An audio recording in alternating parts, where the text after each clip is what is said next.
ಜಾಗೃತ ಸಂಘದ ಎಲ್ಲ ಪದಾಧಿಕಾರಿಗಳಿಗೆ ನನ್ನ ಧನ್ಯವಾದಗಳು. ಯಾಕಂದ್ರೆ ಈ ನಿಮ್ಮೊಡನೆ ಒಂದು ನಾನು ಬೇರೆ ಒಂದು ಫ್ಯಾಮಿಲಿ ಫಂಕ್ಷನ್ ಸಲುವಾಗಿ ಧಾರವಾಡಕ್ಕೆ ಬಂದಿದ್ದೆ. ಆದ ಸಂದರ್ಭದೊಳಗೆ ಈ ಭಾಷಣ ಮಾಲಿಕೆನೂ ಮಾಡೋಣ ಅಂತಂದ್ರು. ಹೀಗಾಗಿ ನನಗೂ ಈ ವಿಷಯದ ಬಗ್ಗೆ ಧಾರವಾಡದ ಕೆಲವು ಚಿಂತಕರ ಜೊತೆಗೆ ನನ್ನ ವಿಚಾರಗಳನ್ನ ಹಂಚ್ಕೋಬೇಕು ಅಂತ ಹೇಳಿ ಇಚ್ಛೆ ಇತ್ತು. ಹಿಂದೆ ಕರ್ನಾಟಕ ಯೂನಿವರ್ಸಿಟಿ ಒಳಗ ಇತ್ತಲ್ಲ ಹೈಯರ್ ಎಜುಕೇಶನ್ ಸೊಸೈಟಿ ಒಳಗ ಅಲ್ಲಿ ಸುಮಾರು 100 political science and economics assistant ಪ್ರೊಫೆಸರ್ಗಳ ಜೊತೆ 5 ವರ್ಷದಿಂದ ಇದ ಮಾಲಿಕೆಯನ್ನು ಕೊಟ್ಟಿದ್ದೆ, ವಾಚನ ಮಾಲಿಕೆಯನ್ನ. ಬಟ್ ಅಫ್ಕೋರ್ಸ್ ಈಗ ಅಪ್ಡೇಟ್ ಮಾಡಿ 4 ಮಾತುಗಳನ್ನ ಹಂಚಿಕೊಳ್ಳೋದನ್ನು ಮಾಡೀನಿ. ನಿನ್ನೆ ನಮ್ಮ ಸ್ವಾತಂತ್ರ್ಯ ಪೂರ್ವ ಅಂದ್ರೆ ಇನ್ಫ್ಯಾಕ್ಟ್ ಸ್ವಲ್ಪ ಅದು ಬಹಳ ದೊಡ್ಡ ಪೀರಿಯಡ್ ಆಗ್ತದೆ. ನಾ ಇಟ್ಕೊಂಡಿದ್ದೆ 1920 to 47 ಅಂತ. ಆದ್ರೆ ಪೂರ್ವ ಪೀಠಿಕೆ ಅಂತೇಳಿ ನಾವು ಮೊಘಲ್ ಅಂದ್ರೆ ಪ್ರೀ ಕಲೋನಿಯಲ್ ಆಲ್ಸೋ ಅಂದ್ರೆ ಮೊಘಲರ ಕಾಲದೊಳಗಿನಿಂದನೂ businessman, financials, bankers, traders ಅವ್ರಿಗೆ ಮತ್ತೆ ರಾಜಕೀಯ ಯಾವ್ಯಾವ ಸಂಬಂಧ ಇತ್ತು ಅಂತ ಆ ರೀತಿ ಶುರು ಮಾಡಿ ಆಮೇಲೆ ವಸಾಹತುಶಾಹಿ ಒಳಗ ಅದು ಹೆಂಗ ಇವಾಲ್ವ್ ಆಯ್ತು, 1957ವರೆಗೆ ಹೆಂಗಾಯ್ತು, ಆಮೇಲೆ ಹೆಂಗಾಯ್ತು ಅಂತೇಳಿ ಒಂಥರದ ಬರ್ಡ್ಸ್ ಐ ವ್ಯೂ ಅಂತಾರಲ್ಲ, ಒಂದು ಮಾಡಕ್ಕ ಒಂದು ಸಮೀಕ್ಷೆ ಮಾಡೋದಕ್ಕೆ ನಾವು ಪ್ರಯತ್ನಿಸಿದೆ. ಆಮೇಲೆ ಹೆಚ್ಚಿಗೆ ಫಸ್ಟ್ ಮೊದಲನೇ ಮಹಾಯುದ್ಧ ಆದ್ಮೇಲಿಂದು ಏನು ಹೆಚ್ಚಿಗೆ ಒಂದು ಪೊಲಿಟಿಕಲಿ ನಮ್ಮ ಸ್ವಾತಂತ್ರ್ಯ ಸಂಗ್ರಾಮಕ್ಕೆ ಒಂದು ಹುನ್ನರ ಬಂತು. ಮತ್ತ ಅದಕ್ಕೆ ಬೆನ್ನೆಲುಬಾಗಿ ಮೊದಲನೇ ಮಹಾಯುದ್ಧದೊಳಗ ಹೆಂಗ ಭಾರತೀಯ ಬಂಡವಾಳದಾರರು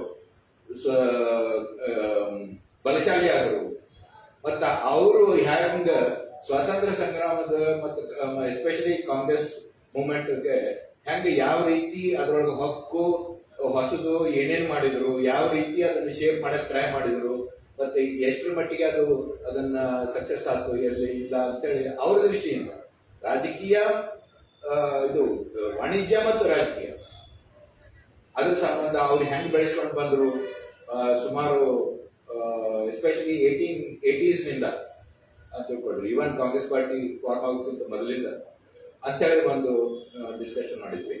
ಇವತ್ತ ಸ್ವಾತಂತ್ರ್ಯೋತ್ತರ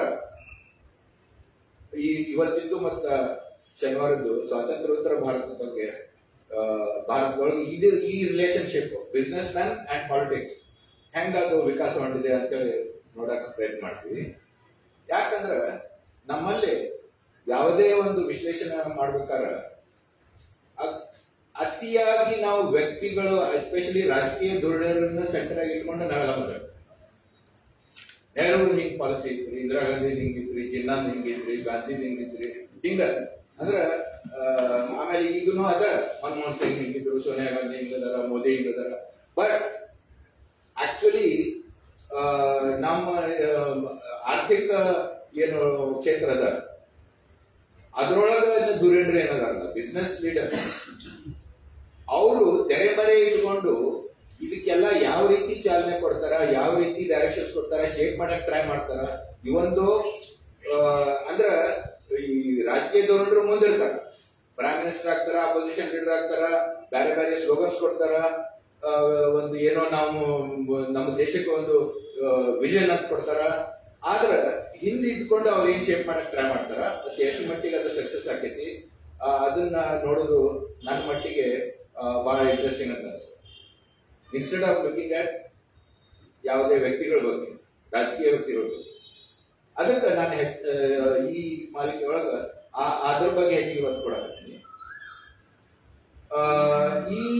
ಈಗ ಅದನ್ನ ಈ ಸ್ವಾತಂತ್ರ್ಯೋತ್ತರ ಭಾರತದ ಪಾಲಿಟಿಕ್ಸ್ ಮತ್ತು ಎಕನಾಮಿಕ್ಸ್ ನೋಡಿದ್ರೆ ನಾವು 2 ರೀತಿ ಅದನ್ನ ವಿಭಜನೆ ಮಾಡಬಹುದು. ಬಹಳ ಮಂದಿ ಮಾಡ್ತಾರೆ. 47 to 91 ಇದನ್ನ 44 ವರ್ಷ. ಆಮೇಲೆ 91 ಆದ್ಮೇಲೆ ಏನು ಜಾಗತೀಕರಣ, ಉದಾರೀಕರಣ ಅಂತ ಏನೋ ಒಂದು ಶುರು ಆಯ್ತು. ಅವಾಗಿನಿಂದ ಈಗಿನವರೆಗೆ ಇವು 2 ಕಾಲಘಟ್ಟಗಳೊಳಗೆ ಸ್ವಲ್ಪ ಡಿಫರೆನ್ಸಸ್ ಅದಾವ. ಸ್ವಲ್ಪ ಸಾಮಾನ್ಯ ಗುಣಗಳು ಅದ. ಅದಕ್ಕೆ ಅವತ್ತು ನೋಡೋಣ ಅಂತ ಈಗ ಡಿವೈಡ್ ಮಾಡ್ಕೊಂಡೇನಿ ಅಲ್ಲಿ ಫಾರ್ ಅನಾಲಿಟಿಕಲ್ ಪರ್ಪಸಸ್. ಓಕೆ, ಅದಕ್ಕೆ ಮತ್ತೆ ನಾವು 40ರ ದಶಕದಿಂದ ಶುರು ಮಾಡ್ಬೇಕಾಗ್ತೈತಿ. ಯಾಕಂದ್ರೆ ಇದ್ರ ಪೀಠಿಕೆ 47ರ ಮುಂದಿಂದ ಹೋಗೋ ಪೀಠಿಕೆ 40ರ ದಶಕದಲ್ಲಿ 44, 45 ಸುಮಾರನ ಅದೆಲ್ಲ ಶುರುವಾಗಿತ್ತು. ಇನ್ಫ್ಯಾಕ್ಟ್ ಅದಕ್ಕಿಂತ ಸ್ವಲ್ಪ ಮೊದಲು ಶುರುವಾಗಿತ್ತು. ಅದನ್ನ ನೋಡಕ್ಕೆ ಪ್ರಯತ್ನ. ಸೊ ಫಸ್ಟ್ ಈಗ ಒಂದು ಬಹಳ ಉತ್ತಮ ಅಂದ್ರೆ ಬಹಳ ಮಹತ್ವದ ಒಂದು ಡಾಕ್ಯುಮೆಂಟ್ 1944-45 ಸುಮಾರು 8 ದೊಡ್ಡ ಉದ್ಯೋಗಪತಿಗಳು a plan for economic development of India ಸಣ್ಣ ಬುಕ್ಲೆಟ್ ಪಾರ್ಟ್ 1 ಪಾರ್ಟ್ 2 ಪಬ್ಲಿಷ್ ಮಾಡಿದ್ರು. ಅದು ಎಷ್ಟೋ 8 ಅಣೆನೋ ₹1 ಏನೋ ಅದು ಪಬ್ಲಿಕ್ಲಿ ಮಾರಾಟ ಆಗ್ತದೆ. ಅದರದ ಆಥರ್ಸ್ ಅಂದ್ರೆ JRD Tata, GD Birla, Lala Shriram, DCM group Delhi ಅವರು, ಕಸ್ತೂರ್ಬಾಯಿ ಲಾಲ್ ಬಾಯಿ ರೆಪ್ರೆಸೆಂಟಿಂಗ್ ಅಹಮದಾಬಾದ್ ಗ್ರೂಪ್, ಮತ್ತ ಇನ್ನು ಕೆಲವರು ಇನ್ನು 4 ಪುರುಷೋತ್ತಮ್ ದಾಸ್, ಠಾಕೂರ್ ದಾಸ್ ಅಂತಿದ್ರು, ಎಡಿ ಶ್ರಾಫ್ ಅಂತಿದ್ರು, ಅರ್ಧೇಶ್ ದಲ ಅಂತ ಈ 8 ಮಂದಿ ಏನು ಒಂದು ಹೊಳವು ಕೊಟ್ಟರು, ರೂಪರೇಷೆ ಕೊಟ್ಟರು. ಅದಕ್ಕೆ ಆಮೇಲೆ ಜನರು ಕಾಮನ್ ಆಗಿ ಟಾಟಾ ಬಿರ್ಲಾ ಪ್ಲಾನ್ ಅಂದ್ಬಿಟ್ಟು ಅದರ title actually plan for India's economic development ಅಂತ. ಅದರದ್ದು ಈ ವರ್ಷ ಆಕ್ಚುಲಿ 80ನೇ ವಾರ್ಷಿಕ. ಈಗ ಅದು 75ನೇ ವರ್ಷ ಅಮೃತ ಮಹೋತ್ಸವ ಆದಾಗ 2 ಪುಸ್ತಕ ಹೊರಬಂದು. ಯಾಕಂದ್ರೆ 75 ವರ್ಷ ಆಲ್ಮೋಸ್ಟ್ ಮಂದಿ ಮರೆತು ಬಿಟ್ಟಿದ್ರು ಅದ್ರ ಬಗ್ಗೆ ಅಂತ ತಿಳ್ಕೊ. ಅದಕ್ಕೆ 2019 ಇದೊಂದು ಬುಕ್ ಬಂತು. ಅವರು ಬಹಳ ಒಳ್ಳೆ ಹಿಸ್ಟೋರಿಯನ್ ಮೇಧಾ ಕೊಡಾಯಿಸಿಯಾ ಅಂತ ಹೇಳಿ ಸಿಂಗಾಪುರ್ ಯೂನಿವರ್ಸಿಟಿ ಇದಾರ. Actually she is a PhD from JNU. ಅವರು trees with prosperity, Indian business and the Bombay plan of 1944 ಅಂತ ಅವರು ಒಂದು ಬುಕ್ ತಂದ್ರು. ಆಮೇಲೆ ಇಬ್ರು ಎಕಾನಮಿಸ್ಟ್ ಡಾಕ್ಟರ್ ಸಂಜಯ್ ಬಾರು ಮತ್ತ ಡಾಕ್ಟರ್ ಮೇಘನಾಥ್ ದೇಸಾಯಿ ಅವರು ಲಂಡನ್ ಒಳಗೆ ಅವ್ರಿಗೆ ಲಾರ್ಡ್ ಅಂತ ಹೇಳಿ ಲೇಬರ್ ಪಾರ್ಟಿ ಅವರು ಅವ್ರನ್ನ ಹೌಸ್ ಆಫ್ ಲಾರ್ಡ್ಸ್ ಮೆಂಬರ್ನು ಮಾಡಿದ್ರು. ಅವರು London school of economics director ಆಗಿದ್ರು. ಅವರಿಬ್ರು ಎಡಿಟ್ ಮಾಡಿದ್ದು ಸುಮಾರು 15-20 ಇಕಾನಮಿಸ್ಟ್ ಬರೆದು ಲೇಖನಗಳು ಬಾಂಬೆ ಪ್ಲಾನ್ ಬಗ್ಗೆ. ಅದು ಅದ ವರ್ಷನ ಇದು ಪಬ್ಲಿಷ್ ಆಗ. ಮತ್ತೆ ಅಷ್ಟೇ ಅಲ್ಲ, ಈ ಬುಕ್ಕಿನ ಅಪೆಂಡಿಕ್ಸ್ ಒಳಗ ಅನುಬಂಧಿಕೆ ಒಳಗ ಇವರು ಬಾಂಬೆ ಪ್ಲಾನ್ ಟೆಕ್ಸ್ಟ್ ಪ್ರಿಂಟ್ ಮಾಡ್ಯಾರ. ಓಕೆ, ಅದಷ್ಟೇ ಅಲ್ಲದೆ ಇದು ಆಕ್ಚುಲಿ ಇದ್ರದ್ದು ಏನೋ ಒಂದು ಸಾಫ್ಟ್ ಕಾಪಿ ಇಂಟರ್ನೆಟ್ ನಾಗ ಎಲ್ಲಾದ್ರೂ ನಿಮ್ಗೆ ಸಿಗ್ತದ. ಬಾಂಬೆ ಪ್ಲಾನ್ ಅಂತ ಹಾಕಿದ್ರು ಸಿಗ್ತದ, ಅಥವಾ ಟಾಟಾ ಬಿರ್ಲಾ ಪ್ಲಾನ್ ಅಂತ ಹಾಕಿದ್ರು ಸಿಗ್ತದ. ಇಟ್ಸ್ ಸ್ಮಾಲ್ ಡಾಕ್ಯುಮೆಂಟ್, ಅದನ್ನ ನೀವು ಡೌನ್ಲೋಡ್ ಮಾಡಿ ನೋಡ್ಕೋಬಹುದು. ಅದರಿಂದನ ಇವತ್ತಿಂದು ಸ್ವಲ್ಪ ಡಿಸ್ಕಷನ್ ಶುರು ಮಾಡ್ಬೇಕಂತ ಮಾಡೋಣ. ಯಾಕಂದ್ರೆ ಅದರದ್ದು ಪ್ರಭಾವ ಎಷ್ಟು ಬಿತ್ತು ಅನ್ನೋದನ್ನ ನಾವು ಮುಂದೆ ನೋಡಕ್ ಬರ್ತದೆ. ನಮ್ಮ ದೇಶದ ಆರ್ಥಿಕತೆ ಬಗ್ಗೆ ಅಪ್ ಟು 91 ಎಷ್ಟು ಬಿತ್ತು, ಇನ್ಫ್ಯಾಕ್ಟ್ ಇವನ್ ಆಫ್ಟರ್ 91 ಅದನ್ನು ನೋಡೋಣ. ಸೊ ಜಸ್ಟ್ ಇದನ್ನ ರಿಕ್ಯಾಪ್ ಮಾಡ್ಬೇಕಂದ್ರ, ಈಗ ಆಗ್ಲೇ ಎಸ್ಪೆಷಲಿ ನಾ ಈಗ ಹೇಳ್ದಂಗ ಸುಮಾರು ಮೊದಲನೇ ಜಾಗತಿಕ ಯುದ್ಧದೊಳಗ ಇಂಡಿಯನ್ ಕ್ಯಾಪಿಟಲಿಸಮ್ ಹೆಚ್ಚಿಗೆ ಎಂಟರ್ಪ್ರಿನರ್ಸ್ ಹೆಚ್ಚಿಗೆ ಸ್ಟ್ರಾಂಗ್ ಆದ್ರು. ಅದಕ್ಕಿಂತ ಮೊದಲೇ ಹೆಚ್ಚಾಗಿ ಎಲ್ಲಾ ಬಿಸ್ನೆಸಸ್ ಕೆಲವು ಇಂಡಿಯನ್ ಬಿಸ್ನೆಸ್ ಮನ್ ಇದ್ರು. ದ್ವಾರಕಾನಾಥ್ ಟಾಗೋರ್ನಂತವ್ರು 1834-40 ಕಂಪನಿಗಳು ಶುರು ಮಾಡಿದ್ರು. ಮತ್ತ ಇನ್ನೂ ಕೆಲವರು ಟ್ರೈ ಮಾಡಿದ್ರು. ಆಮೇಲೆ ಇನ್ಫ್ಯಾಕ್ಟ್ ಜಮ್ಶೆಡ್ಜಿ ಟಾಟಾ ಅವರು ಮಿಲ್ ಶುರು ಮಾಡಿದ್ದು 1868-1876 ನೀನೆಲ್ಲ ನೋಡಿದ್ದು ಅದನ್ನ.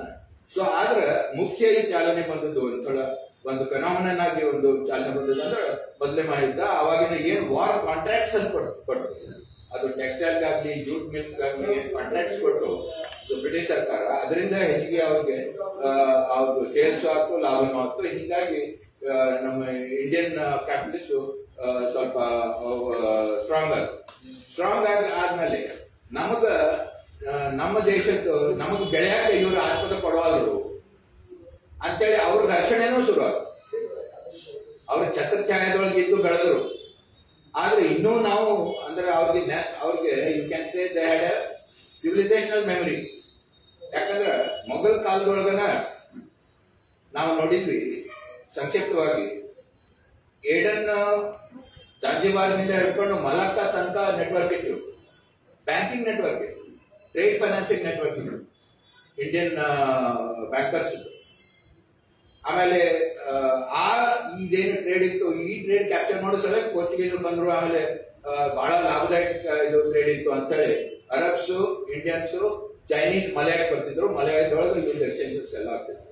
ಸೊ ಇದೆಲ್ಲ ಈ ಟ್ರೇಡ್ ಬಹಳ ಪ್ರಾಫಿಟೇಬಲ್ ಅದ ಅಂತೇಳಿ ಅದ್ರೊಳಗೆ ನಮಗೂ ಲಾಭ ಬೇಕು ಅಂತ ಡೈರೆಕ್ಟ್ ಆಗಿ ನಾವ್ಯಾಕೆ ಬರಬಾರ್ದು, ಅರಬ್ರ ಕಡೆ ಯಾವಾಗ ತಗೊಳ್ಬೇಕು, ಮೆಡಿಟರೇನಿಯನ್ನಿಂದ ನಾವ್ಯಾಕೆ ತಗೋಬೇಕು ಅಂತ ಹೇಳಿ ಪೋರ್ಚುಗೀಸ್ ಬಂದ್ರು. ಆಮೇಲೆ ಡಚ್ ಬಂದ್ರು, ಇಂಗ್ಲಿಷ್ ಬಂದ್ರು, ಫ್ರೆಂಚ್ ಬಂದ್ರು, ಈ ಭಾಗಕ್ಕೆ ಬಂದ್ರು, ಏಷ್ಯಾದ ಎಲ್ಲ ಭಾಗಕ್ಕೂ ಬಂದ್ರು, ಇಂಡಿಯಾಕ್ಕೂ ಬಂದ್ರು.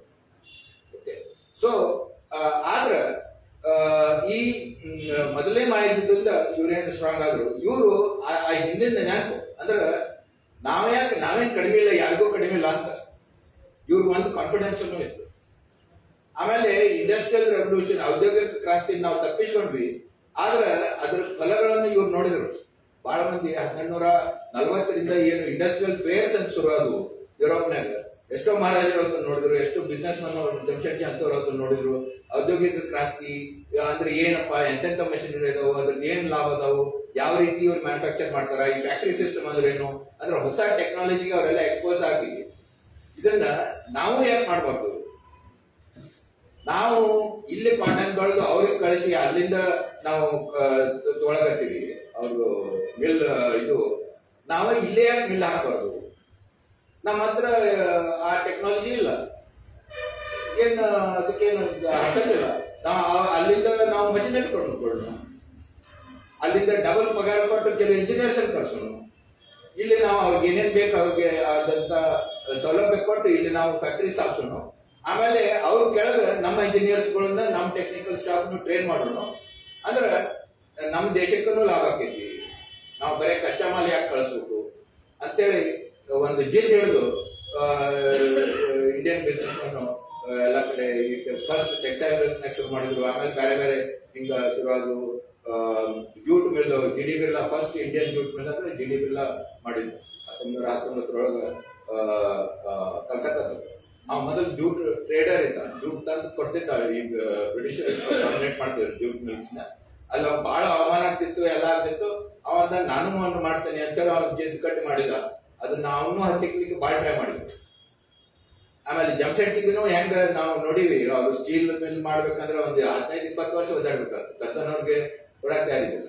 ನಮ್ಮ ಇಂಡಿಯನ್ ಇನ್ಸ್ಟಿಟ್ಯೂಟ್ ಆಫ್ ಸೈನ್ಸ್ ನಾವು ಸ್ಥಾಪನೆ ಮಾಡ್ತೀನಿ ಅಂದ್ರೆ ಇದ್ಯಾಕ್ ಬೇಕ್ರಿ, ನಿಮ್ ಹುಡುಗರು ನಾಳೆ ಕೆಂಬ್ರಿಡ್ಜಿಗೆ ಕಳಿಸ್ರಿ, ನಿಮ್ಗೆ ಯಾಕೆ ಸೈನ್ಸ್ ಬೇಕು, ಇಲ್ಲೇ ಒಂದೆರಡು ಹೈಸ್ಕೂಲ್ ಅದಾವು, ಮತ್ತ ರೈಲ್ವೆ ರಿಪೇರಿ ವರ್ಕ್ಶಾಪ್ ಅದಾವು, ಅಷ್ಟು ಸಾಕು ಅಂದಿದ್ದಾವ.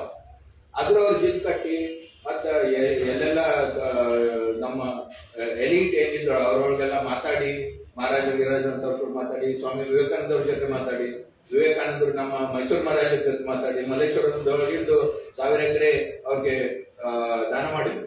ಮಹಾರಾಣಿಯವ್ರ ಹೆಸರಲ್ಲಿ ಇದ್ದದ್ದು. ಅಲ್ಲೇ ಅವಾಗ ಟಾಟಾ ಇನ್ಸ್ಟಿಟ್ಯೂಟ್ ಆಫ್ ಸೈನ್ಸ್ ಶುರುವಾಗಿದ್ದು 1907-8. ಅದು ಆಕ್ಚುಲಿ ಜಮಶೆಟ್ಟಿ ಸತ್ತ ಮೇಲೆ ಅವ್ರ ಮಕ್ಕಳು ಅದನ್ನ ಒಂದು ರಿಯಲೈಸ್ ಮಾಡಿದ್ರು ಅವ್ರ ಕನಸನ್ನ. ಆ ಜಮಶೆಟ್ಟಿ ಅದ್ರ ಸಲ 1904 ತಿಳ್ಕೊಂಡ್ರು ಅವರು. ಅದು ಕೊನೆ ತನಕ ಅವ್ರು ಅದ್ರ ಸಲ ಬಹಳ ಕಷ್ಟಪಟ್ರು. ಸ್ಟೀಲ್ ಮಿಲ್ಲು ಹಂಗ ಅದು 1907-8 ಫೈನಲಿ ಸ್ಥಾಪನೆ. ಆಮೇಲೆ ಆ ಸ್ಟೀಲ್ ಮಿಲ್ಗೆ ಹೆಂಗ್ ಮಾಡುದು, ಎಲ್ಲೆಲ್ಲಿಂದ ತರಬೇಕು ಅಂತ ಹೇಳಿ ಎಲ್ಲಾ ದೇಶದೊಳಗೆ ಅಡ್ಡಾಡಿ ಜರ್ಮನಿ, ವೇಲ್ಸ್, ಇಂಗ್ಲೆಂಡ್, ಅಮೆರಿಕ ಎಲ್ಲ ಕಡೆ ತಿರ್ಗಾಡಿದ್ರು. ಬೆಸ್ಟ್ ಟೆಕ್ನಾಲಜಿ ಅಂತ, ಗ್ಲೋಬಲಿ ಬೆಸ್ಟ್ ಟೆಕ್ನಾಲಜಿ ಹುಡುಕ್ಬೇಕು ಅಂತ.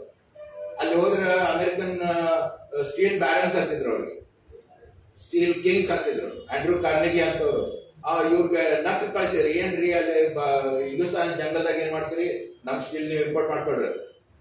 ಇವ್ರು ಜಿದ್ ಹಿಡಿದು ಮತ್ತ ಅದಕ್ಕೆ ರೊಕ್ಕ ಬೇಕು, ಇಂಥದಕ್ಕೆ ದೊಡ್ಡ ಇದು ಕ್ಯಾಪಿಟಲ್ ಬೇಕು. ಕ್ಯಾಪಿಟಲ್ ಎಲ್ಲಿ ತರಬೇಕು, ಲಂಡನ್ ಮಾರ್ಕೆಟ್ ನಾಗ ಇವ್ ಕೆಲವು ಬ್ಯಾಂಕರ್ಸ್ ಹೇಳಿದ್ರು, ಓಕೆ ವಿಲ್ ರೇಸ್ ಮನಿ ಅಂದಿದ್ರು. ಅದನ್ನ ತರಕ ಅದನ್ನ ಓಕೆ ನಮ್ದೆಲ್ಲ ಬಾಕಿ ಎಲ್ಲ ರೆಡಿ ಆಗೈತಿ ಅಂತ ಹೇಳಿ ನಾವು ಏನು ಪ್ರಾಜೆಕ್ಟ್ಗೆ ಏನು ಪ್ರಿಪರೇಷನ್ ಮಾಡಿಸ್ಬೇಕೆಲ್ಲ ಮಾಡೀವಿ. ಕೊನೆಗೆ ಬ್ರಿಟಿಷ್ ಸರ್ಕಾರನ ಒಪ್ಪೈತಿ. ನಾನು ಹೇಳಿದೆ ಬ್ರಿಟಿಷ್ ಸರ್ಕಾರ ಯಾಕೆ ಒಪ್ತಿದ್ದಿಲ್ಲ ಅಂದ್ರೆ, ಅವರು ಸ್ಟೀಲ್ ಇಂಡಸ್ಟ್ರಿ ಇಲ್ಲಿ ಇಂಡಿಯಾದಾಗ ತಯಾರಾದ್ರೆ ಇಲ್ಲಿ ಅದನ್ನ ಯೂಸ್ ಮಾಡಿ ಇವ್ರು ಮಂದಿ ಆಯುಧ ಮಾಡ್ತಾರ ಅಂತೇಳಿ 1850 ಇಲ್ಲಿ ಆಕ್ಚುಲಿ ಟಿಪ್ಪುನ್ ಬಂದ ಮೇಲೆ ಅವರೊಂದು ಡಿಸಿಷನ್ ತಗೊಂಡ್ಬಿಟ್ಟಿದ್ರು, no steel industry in India. Even though Indian steel was far better than ನಾವು ಹೊಸ ಟೆಕ್ನಾಲಜಿ ಇದ್ದಿಲ್ಲ, ಅದ್ರ ಹಳೆ ಟೆಕ್ನಾಲಜಿ ಒಳಗೆ ನಾವೇನ್ ಸ್ಟೀಲ್ ಮಾಡ್ತಿದ್ವಿ that was far better than any European steel at that time. 1000 ವರ್ಷದಿಂದನೇ Indian steel ಹೊರಗೋಗ್ತಿತ್ತು.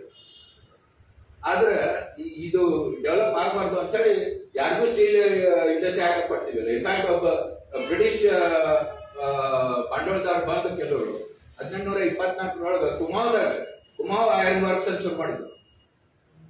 Iron and steel ಮಾಡೋಣ ಅದನ್ನು ಮಾಡಕ್ ಕೊಡ್ಲಿಲ್ಲ ಈಸ್ಟ್ ಇಂಡಿಯಾ ಕಂಪನಿಯವರು. ಅದು ಅರ್ಧಕ್ ಬಿಟ್ಟು ಹೋಗ್ಬೇಕಾಗ್ತವ್ರು.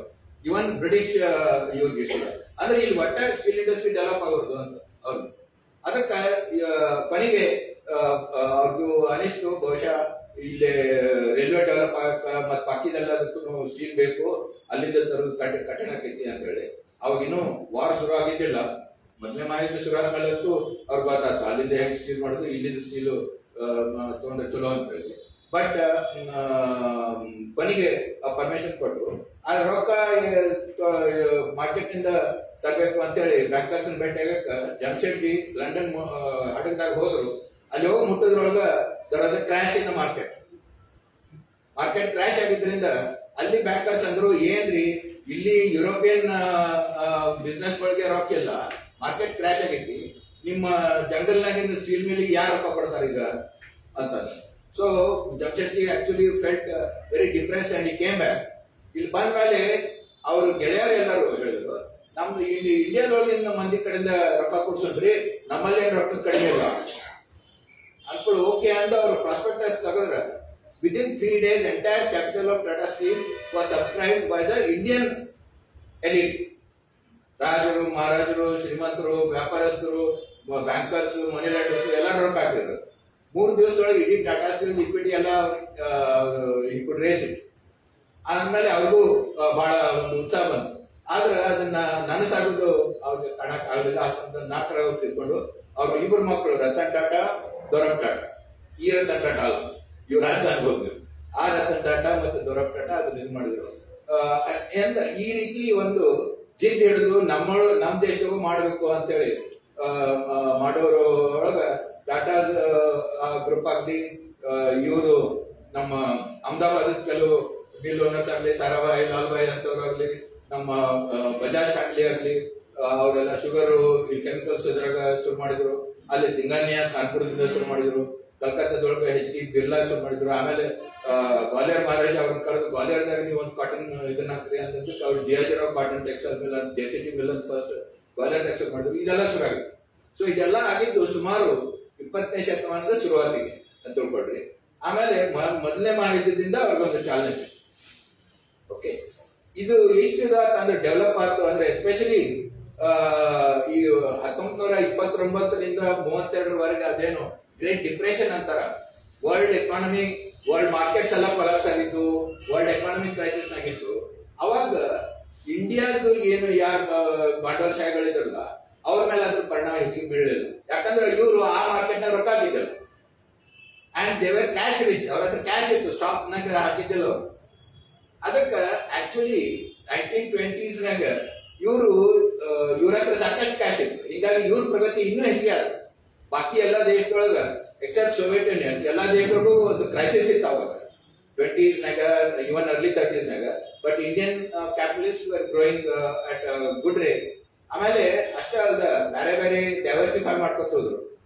ಮಾಡಿದ್ರಿಂದ ಸುಮಾರು 1939, ಇನ್ಫ್ಯಾಕ್ಟ್ 1944ರಿಂದ ನಾವು ಅಂಕಿ ಸಂಖ್ಯೆಗಳು ನೋಡಿದ್ರೆ ನಿನ್ನೆ ನೋಡಿದ್ವಿ, almost all imports from Britain had stop.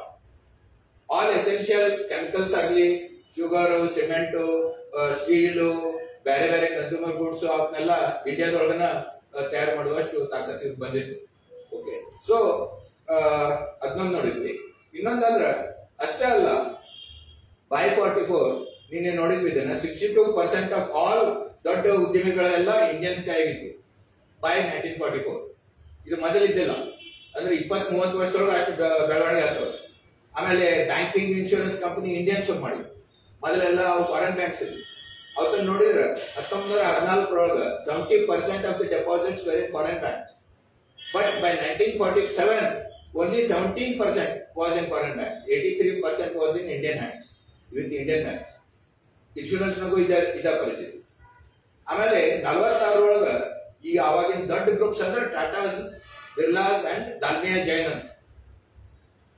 ಈ 3 ಗ್ರೂಪ್ ನಾವು ಅಸೆಟ್ಸ್ ನೋಡಿದ್ರೆ ಅದು ಬಾಕಿ ಟಾಪ್ ಯುರೋಪಿಯನ್ ಕಂಪನೀಸ್ 3 ಪಟ್ಟು ಇತ್ತು, ಸಾರಿ 10 ಪಟ್ಟು ಇತ್ತು. ಇವ್ರು ಸುಮಾರು 600 ಕೋಟಿ ಇತ್ತು ಇವು 3 ಗ್ರೂಪ್ಸ್ ಇದ್ದು. ಆದ್ರೆ ಯುರೋಪಿಯನ್ ಟಾಪ್ 3 ಕಂಪನೀಸ್ ನೋಡಿದ್ರೆ ಅವ್ರು ಬರೀ 74 ಕೋಟಿ. ಅಂದ್ರೆ ಇಕನಾಮಿಕಲಿ ಇವ್ರ ಕೈಯಾಗ ಆಲ್ರೆಡಿ ಹಿಂದೂಸ್ತಾನದ ಆರ್ಥಿಕ ರಂಗದೊಳಗೆ ಹಿಡಿದು ಸಿಕ್ಕಿತ್ತು. ಆದ್ರೆ ರಾಜಕೀಯದಾಗ ಇದ್ದಿಲ್ಲ. ಅದಕ್ಕೆ ರಾಜಕೀಯ ಪವರ್ ನಮ್ಮ ಕೈಗೆ ಹೆಂಗ್ ಬರ್ಬೇಕು ಅಂತೇಳಿ ಇವರು ನೆಗೋಸಿಯೇಷನ್ಸ್ ಇದೆಲ್ಲ. ಆಮೇಲೆ ಅವ್ರಿಗೆ ಗೊತ್ತಿತ್ತು ಬ್ರಿಟಿಷರ್ ಹಿಂಗ್ ಕೊಡಂಗಿಲ್ಲ ಅಂತ. ಯಾಕಂದ್ರೆ ಆ ಚರ್ಚಲ್ಲಿ ಇವನ್ 47 ಅಂತಿದ್ದೆ, another 30 years ನೋ ಚಾನ್ಸ್ ಅಂತಿದ್ ನಾವು. ಓಕೆ, ಸೊ ಇಂಥ ಹೊತ್ನಾಗ ನಮ್ ಇವರು ಅದಕ್ಕೆ ಸೆಕೆಂಡ್ ವರ್ಲ್ಡ್ ವಾರ್ ಶುರು ಆದಾಗಿನಿಂದನ ಇವರು ನಮ್ಗೆ ಕೊಡ್ರಿ ಅಂದ್ರೆ ನಾವು as an independent country second world ವಾರ್ನಾಗ ಈ ಫ್ಯಾಸಿಸಂ ವಿರುದ್ಧ ನಾವು ಭಾಗವಹಿಸ್ತೀವಿ ಅಂತ ಹೇಳಿದ್ರು. ಆದ್ರೆ ಬ್ರಿಟಿಷರ್ ಅದಕ್ಕೂ ತಯಾರಿದ್ದಿಲ್ಲ. ಗ್ಯಾರಂಟಿ ಏರಿಯಾ ಕೊಡ್ರಿ ವಾರ್ ಆದ್ಮೇಲೆ ಅಂದ್ರೆ ಅದಕ್ಕೂ ತಯಾರಿದ್ದಿಲ್ಲ, ಗ್ಯಾರಂಟಿ ಕೊಡಂಗಿಲ್ಲ ಅಂತಿದ್ರು. ಸೊ ಅದಕ್ಕೆ ಇನ್ನೂ ಹೆಚ್ಚಿಗೆ ಅವರು ಈ ಸ್ವಾತಂತ್ರ್ಯ ಸಂಗ್ರಾಮದ ಇವನ್ ಟೆಲಿಜಾವಸ್ ಚಳವಳಿಗೆ ಸಪೋರ್ಟ್ ಕೊಟ್ರು ಇವರೆಲ್ಲ ಬಿಸ್ನೆಸ್ ಮಂದಿ. ಯಾರ್ಯಾರು ಅವಾಗ ಅಂಡರ್ ಗ್ರೌಂಡ್ ಆದ್ರು ಎಷ್ಟೋ ಮಂದಿ ಅವಾಗೆಲ್ಲ ಅವ್ರಿಗೆ ಆಶ್ರಯ ಕೊಟ್ರು, ಅವ್ರಿಗೆ ಧನ ಸಹಾಯ ಮಾಡಿದ್ರು. ಈ ಕಡೆ ಇದನ್ನು ಮಾಡ್ತಿದ್ರು. ಅಲ್ಲಿ ವೈಸರಾಯ ಕೂಡ ಅವನ ಕೌನ್ಸಿಲ್ ನೊಳಗೂ ಕೊಟ್ಟಿರ್ತಿದ್ರು. ಅಲ್ಲಿನೂ ವಾರ್ ಕಾಂಟ್ರಾಕ್ಟ್ ಸಲುವಾಗಿ ಅವ್ರು ಕೂಡ ನೆಗೋಸಿಯೇಷನ್ ಮಾಡ್ತಿದ್ರು. ಈ ರೀತಿ ಇವ್ರದ್ದು ಒಂದು dual you can say phase ಅಂತ ಇತ್ತು. ಓಕೆ, ಅದ ಹೊತ್ನಾಗ ಇನ್ನೊಂದು ಶುರುವತ್ತು ಏನಂದ್ರೆ ಈಗ ನಾ ಹೇಳಿದ ಮೊದಲನೇ ಮಹಾಯುದ್ಧ ಆದ್ಮೇಲೆ ಬ್ರಿಟಿಷರು ಬಹಳ ವೀಕ್ ಆಗ್ಬಿಟ್ರು, ಆಕ್ಚುಲಿ ವೀಕ್ ಆಗ್ಬಿಟ್ರು. ಇಂಥ ಮಹಾಶಕ್ತಿ ಸೂಪರ್ ಪವರ್ ಅಂದವರು actually they became debtors to America. America became the most powerful country. First world ವಾರ್ನಾಗ ಗೆದ್ದವ್ರು ವೀಕ್ ಆದ್ರು, ಸೋತವರು ವೀಕ್ ಆದ್ರು. Only power which became powerful was America because it did fight any war on its land. ಅದು ಮತ್ತೆ first world ವಾರ್ನಾಗ enter ಆಗಿದ್ದು almost last ಫೇಸ್ನಾಗ ಅವರು ಹೋದ್ರು. ಹೀಗಾಗಿ ಮತ್ತೆ ಎರಡೂ ಕಡೆನೂ ವ್ಯಾಪಾರ ಮಾಡ್ತಿದ್ರು ಅವರು. ಜರ್ಮನ್ಸ್ ಕೂಡ ವ್ಯಾಪಾರ ಮಾಡ್ತಿದ್ರು, ಇವ್ರು ಕೂಡ ವ್ಯಾಪಾರ ಮಾಡ್ತಿದ್ರು.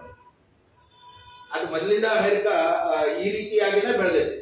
ಅಂದ್ರೆ ಉಳಿದ ಪವರ್ಗಳು ತಮ್ಮ ಹೊಡೆದಾಡಿ ವೀಕ್ ಆಗ್ಲಿ, ನಾವು ಪವರ್ಫುಲ್ ಆಗ್ತೀವಿ ಅಂತ.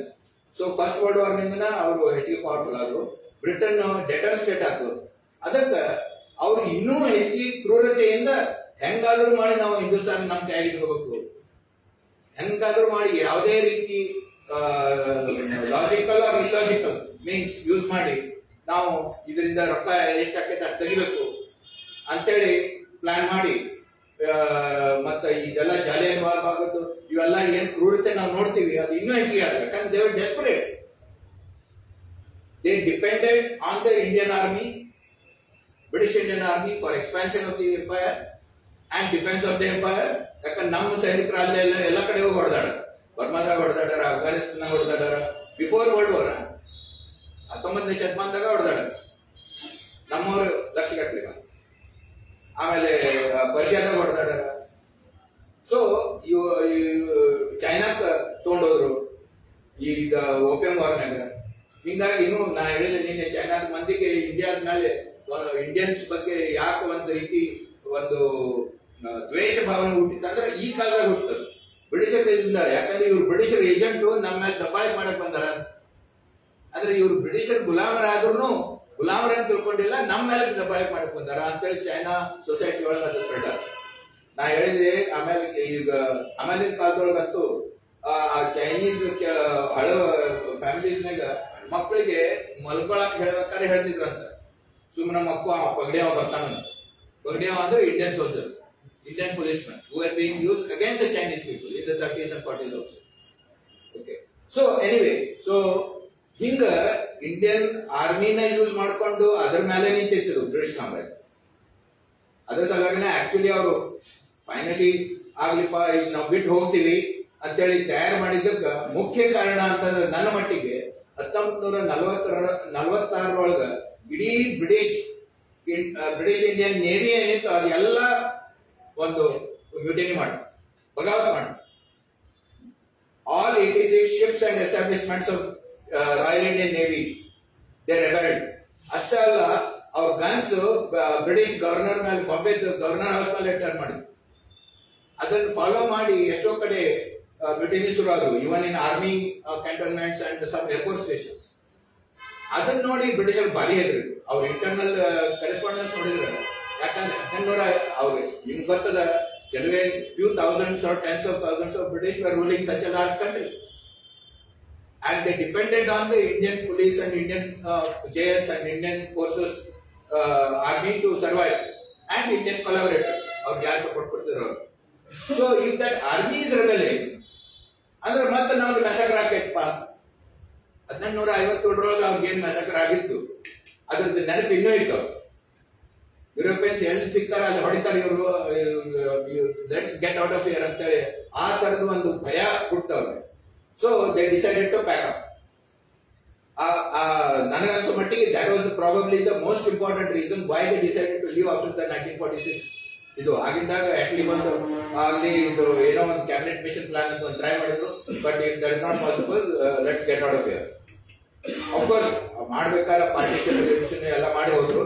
ಅದ್ರ ಬಗ್ಗೆ ಸ್ಪೆಷಲ್ ಆಗಿ ಮಾತಾಡ್ಬೇಕಾಗ್ತೈತೆ. ಅದು ಹೆಂಗ ಬ್ರಿಟಿಷರ್ ಜಾಲ ಇತ್ತು, ಇದು ಯಾಕೆ ಅದನ್ನ ಮಾಡಿದ್ರು. ಮುಖ್ಯ ಕಾರಣ ಅಂದ್ರೆ ನೈದರ್ ಕಾಂಗ್ರೆಸ್ ನಾರ್ ಲೀಗ್ ನಾರ್ ಜಿನ್ನಾ ನಾರ್ Nehru or Gandhi or Patel, but it's a British plan ಅಂತೇಳಿ ಈಗ ಸಾಕಷ್ಟು ದಾಖಲೆಗಳು ಸಿಕ್ಕಾವು. ನಿಮ್ಗೆ ಅದ್ರ ರೆಫರೆನ್ಸಸ್ ಎಲ್ಲ ಕೊಡ್ತೇನೆ, ಅದ್ರ ಬಗ್ಗೆ ಸೆಪರೇಟ್ ಆಗಿ ಮಾತಾಡ್ಬೋದು. ಅವ್ರದ್ದು ಏನ್ ಪ್ಲಾನ್ ಇತ್ತು, ಯಾವಾಗ ಅವ್ರಿಗೆ north west of India they wanted under their control. And Jinnah promised them that yes, we'll give you base so that if in any war with Soviet Union or in dealing with the Middle East, all oil fields in all madak northwest of India is very important. Persia is next to you anteli adella ಒಂದು great game ಅಂತ. Jio politics ನಾಗ they decided ಈಗೆಲ್ಲ ಅವ್ರ internal intelligence communications ಎಲ್ಲ ಈಗ ಡಿಕ್ಲಾಸಿಫೈ ಆಗ್ಯಾವ. ಅದ್ರ ಮೇಲೆ ಎಷ್ಟೋ ಬುಕ್ಸ್ ಬಂದವು, ನಾನು ನಿಮ್ಗೆ ರೆಫರೆನ್ಸ್ ಕೊಡ್ತೇನೆ. ಅದನ್ನೆಲ್ಲ ನೋಡಿದ್ರೆ ಓಪನ್ ಆಗಿ ಮಾತಾಡ್ತಾರೆ. ಈ India will not listen to us after it becomes independent, so we need to divide it. At least we need large section of the Indian army under our control in north west of India. So Pakistan ಈ ರೀತಿ ಒಂದು religious ಆಗಲಿ ಏನಾಗ್ಲಿ ಈ ಭಾಗ ನಮ್ಮ control ಆಗಿತ್ತಂದ್ರೆ ನಾವು we can continue ಇದು ನಮ್ಮ ಏನು ಜಾಗತಿಕ ಒಂದು ಜಿಯೋ ಪಾಲಿಟಿಕ್ಸ್ ಐತಿ, ಅದ್ರೊಳಗೆ ನಾವು ಇನ್ನೂ ವಿಲ್ ಬಿ ಬಿಗ್ ಪ್ಲೇಯರ್ ಅಂತ ಹೇಳಿ British calculations. Anyway I come to that later. But ಈಗೇನ್ ಹೇಳ್ಬೇಕಂದ್ರೆ ಮೊದಲನೇ ಮಾಹಿತಿ ಆದ್ಮೇಲೆ ನಾ ಏನ್ ಹೇಳಿದೆ, ಅವ್ರು ಬಹಳ ಡೆಸ್ಪರೇಟ್ ಆಗಿದ್ರು ಅಂತ. ಅವಾಗ ಒಂದು ಆರ್ಬಿಟ್ರರಿ ಎಕ್ಸ್ಚೇಂಜ್ ರೇಟ್ ಮಾಡಿದ್ರು. ರುಪಿ ಮತ್ತು ಸ್ಟರ್ಲಿಂಗ್ ಎಕ್ಸ್ಚೇಂಜ್ ಏನ್ ಯಾವ್ದೋ ಒಂದು ಕರೆನ್ಸಿ ಇನ್ನೊಂದು ಕರೆನ್ಸಿಗೆ ಎಷ್ಟು ಅದು ನಾವು ಫಾರಿನ್ ಎಕ್ಸ್ಚೇಂಜ್ ರೇಟ್ ಅಂತೀವಲ್ಲ, ಈಗ 86-87 ರೂಪಾಯಿ ಆಗಿತ್ತು $1. ಇದು ಹಿಂದೆ 60 ಇತ್ತು, 70 ಇತ್ತು, 40 ಇತ್ತು. ಅಂದ್ರೆ ಈಗ ಹೆಂಗ್ ಚೇಂಜ್ ಆಗ್ತಾ ಹೋಗ್ತೈತಿ, ಅದಕ್ಕೊಂದು ಫಾರ್ಮುಲಾ ಇರ್ತೈತಿ, ಒಂದು ಬೇಸ್ ಇಕನಾಮಿಕ್ ಬೇಸಿಸ್ ಇರ್ತದೆ. ಇಂಟರ್ನ್ಯಾಷನಲ್ ಯಾರು ಇದನ್ನ ಆರ್ಬಿಟ್ರಲಿ ಫಿಕ್ಸ್ ಮಾಡಕ್ ಬರಂಗಿಲ್ಲ. ಫಿಕ್ಸ್ ಮಾಡಕ್ ಹೋದ್ರ ಅದು ಇಡೀ ಜಾಗತಿಕ ಏನೋ ಒಂದು ಸಿಸ್ಟಮ್ ಅದ ಅವ್ರ ಮೇಲೆ ಅದು ತಿರುಗಿ ಬೀಳ್ತೈತಿ. ಗವರ್ಮೆಂಟ್ ಈ ಎಕ್ಸ್ಚೇಂಜ್ ರೇಟ್ ಫಿಕ್ಸ್ ಮಾಡಕ್ ಹೋಗ್ತಂದ್ರ ಓಕೆ.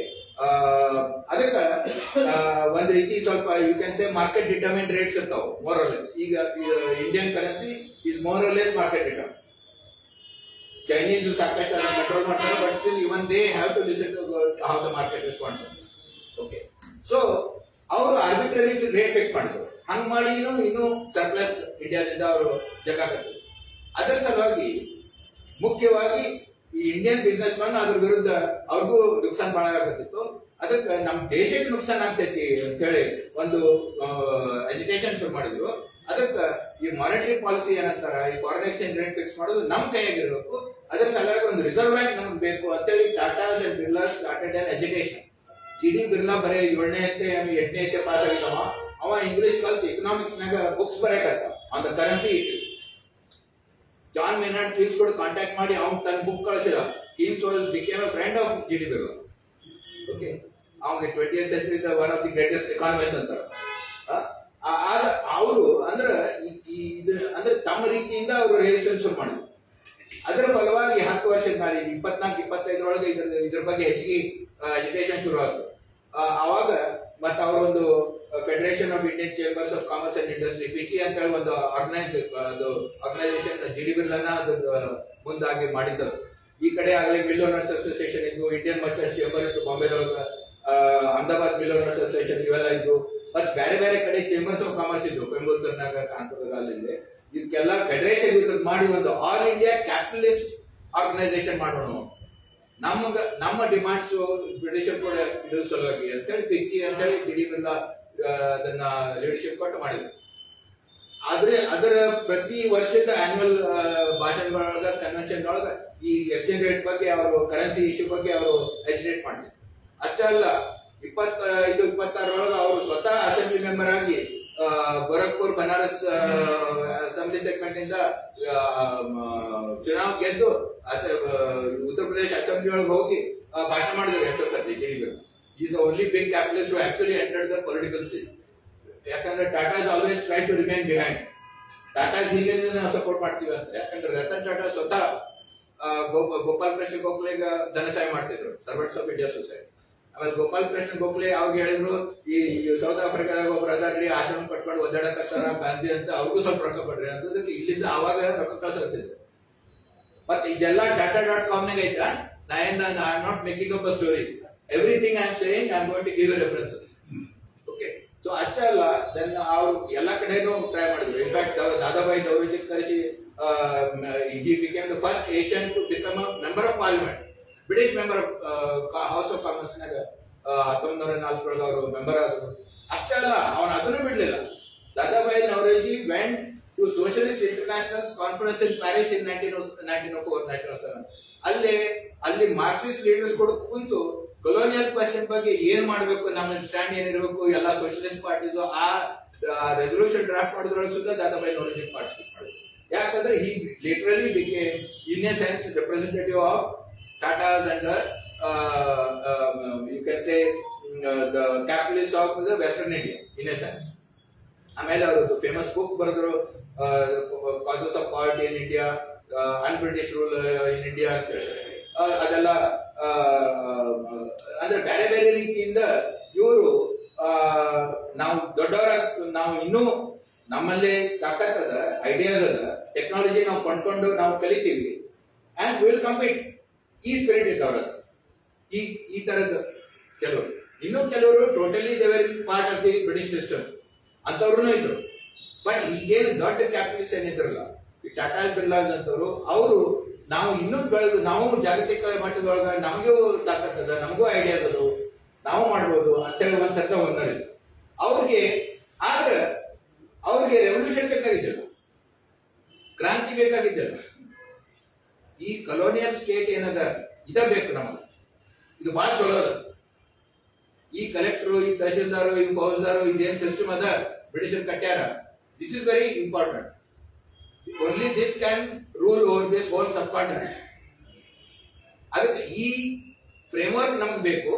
ಆದ್ರೆ ನಮ್ಗೆ ದಿಲ್ಲಿ ಒಳಗೆ ಅದ್ರ ಕಂಟ್ರೋಲ್ ಇರಬೇಕು, ಲಂಡನ್ ಆಗಿರ್ಬೇಕು. Okay, as against Bhagat Singh ಅಂತವ್ರು ನಮಗ ಬಿಳಿಯರ್ ಬದ್ಲಿಕ್ ಕರಿಯರ್ ಬದುಕುಂತಾರೆ ಏನ್ ಆಗಂಗಾತು ಅಂತ ನಾವು. Okay, but these people are not that. So ಅದ್ರ ಸಲುವಾಗಿ ಇವ್ರಿಗೆ that's why they are negotiating it differently. ಅದಕ್ಕೆ ಗಾಂಧಿ ಅಂತವ್ರು ಅವ್ರಿಗೆ ಬಹಳ ಬೇಕಾದ. ಯಾಕಂದ್ರೆ Gandhi was a constitutionalist, was a negotiating person. Satyagraha ಮಾಡ್ತಾನ್ರಿ, ನಾನ್ ವೈಲೆಂಟ್ ಮಾಡ್ತಾನ್ರಿ. ಅವರು ಎಕನಾಮಿಕ್ ಫಿಲಾಸಫಿ ಬಗ್ಗೆ, ಸೋಷಿಯಲ್ ಫಿಲಾಸಫಿ ಬಗ್ಗೆ ಇವ್ರಿಗೇನ ಸಂಬಂಧ ಇದ್ದಿಲ್ಲ.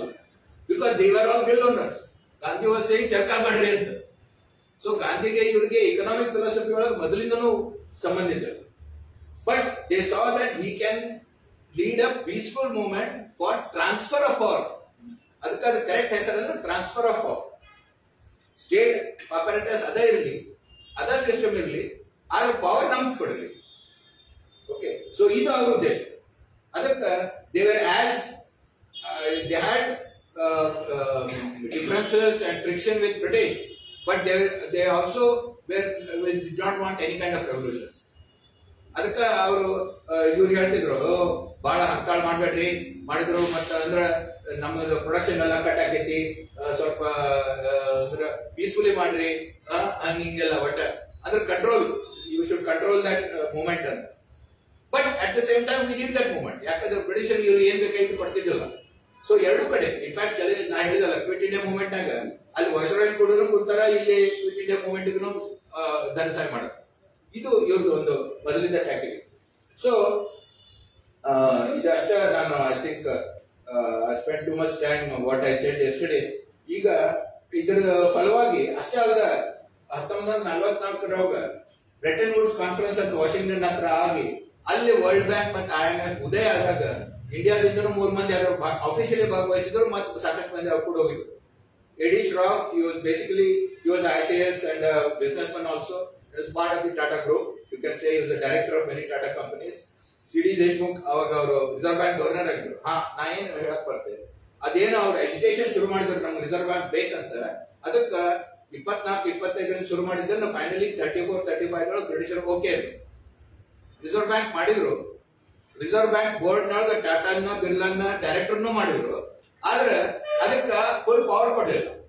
Monetary control still remain in London, but reserve bank was ಒಂದ್ ತರದ ಒಂದ್ ಸ್ವಲ್ಪ ಸಿಸ್ಟಮ್ ಶುರು ಆಯ್ತು. But they made both Tata and Birla as governors part of the directors of the reserve bank. ಅದು ಇದುವರೆಗೂ ನಡೀತದೆ. ಈಗನು ನೀವು RBI.org ಹೋಗಿ ನೋಡ್ರಿ, ರಿಸರ್ವ್ ಬ್ಯಾಂಕ್ ಬೋರ್ಡ್ ನಾಗ ಯಾರ್ಯಾರು ಇದಾರ ಅಂತೇಳಿ. ಇವು ಎಷ್ಟು ದಶಕಗಳವರೆಗೆ ಟಾಟಾ ಬಿರ್ಲಾ ರೆಪ್ರೆಸೆಂಟೇಟಿವ್ ಕೂತಾರೆ, ಈಗನು ಎಷ್ಟು ಬಂದಿದ್ದಾರೆ. ಅಂದ್ರೆ ಇವನ್ ಇನ್ 1 ಇಯರ್ ಟಾಟಾ ಚೇರ್ಮನ್ ಇದ್ದಿಲ್ಲ ಅಂದ್ರೆ ಮತ್ತೊಬ್ರು ಯಾರೇ ಕ್ಯಾಪಿಟಲಿಸ್ಟ್ ಅಂತ ಕೂತಾರೆ. ಹಿಂಗ 3-4 ಮಂದಿ ಪ್ರಾಮಿನೆಂಟ್ ಕ್ಯಾಪಿಟಲಿಸ್ಟ್ ಯಾವಾಗಲೂ ಕೂತಿರ್ತಾರೆ. Okay, in the reserve bank. And reserve bank ಏನ್ ಮಾಡ್ತೈತಿ, ಕರೆನ್ಸಿ ಕೊಡ್ತೈತಿ. ಈಗಿನ ರಿಸರ್ವ್ ಬ್ಯಾಂಕ್ ಅವಾಗ ಇದ್ದಿಲ್ಲ, ಇಷ್ಟು ಪವರ್ ಇದ್ದಿಲ್ಲ. ಅದಕ್ಕೆ ಕರೆನ್ಸಿ ಕೊಡ್ತೈತಿ, ಫಾರಿನ್ ಎಕ್ಸ್ಚೇಂಜ್ ಇದನ್ನೆಲ್ಲ ರಿಸರ್ವ್ ಎಲ್ಲ ಸಂಭಾಳಿಸ್ತೈತಿ. ಮತ್ತ ಕಂಪ್ಲೀಟ್ ಬ್ಯಾಂಕ್ಸ್ ಏನದ ಅದ್ರ ಮೇಲೆ ಕಂಟ್ರೋಲ್ ಇರ್ತೈತಿ, ಸೂಪರ್ವಿಷನ್ ಇರ್ತೈತಿ. ಓಕೆ, ಸೊ ಇದನ್ನ ನಾವು ನೆನ್ಪಿಡ್ಬೇಕು. ಅದನ್ನ ಮುಂದೆ ಅದರದ್ದು ಇಂಪಾರ್ಟೆನ್ಸ್ ನಾವು ನೋಡೋಣ. ಸೊ ಇದೆಲ್ಲ ಮಾಡ್ತಿರು. ಅವಾಗ ಅಲ್ಲಿ ಹೋಗಿ ಇವರು IMF ಡೈರೆಕ್ಟರ್ ಮತ್ತು CD ದೇಶಮುಖ್ ನಮ್ first Indian reserve bank governor ಆಗ್ಬೇಕ್ರಿ ಅಂತ ಇವರ ಪುಷ್ ಮಾಡಿ, ಅವ್ನ ಕ್ಯಾಂಡಿಡೇಟ್ಸ್ ಪುಷ್ ಮಾಡಿ 1942-43 ಒಳಗೆ CD Deshmukh became the first reserve bank governor who was on Indian.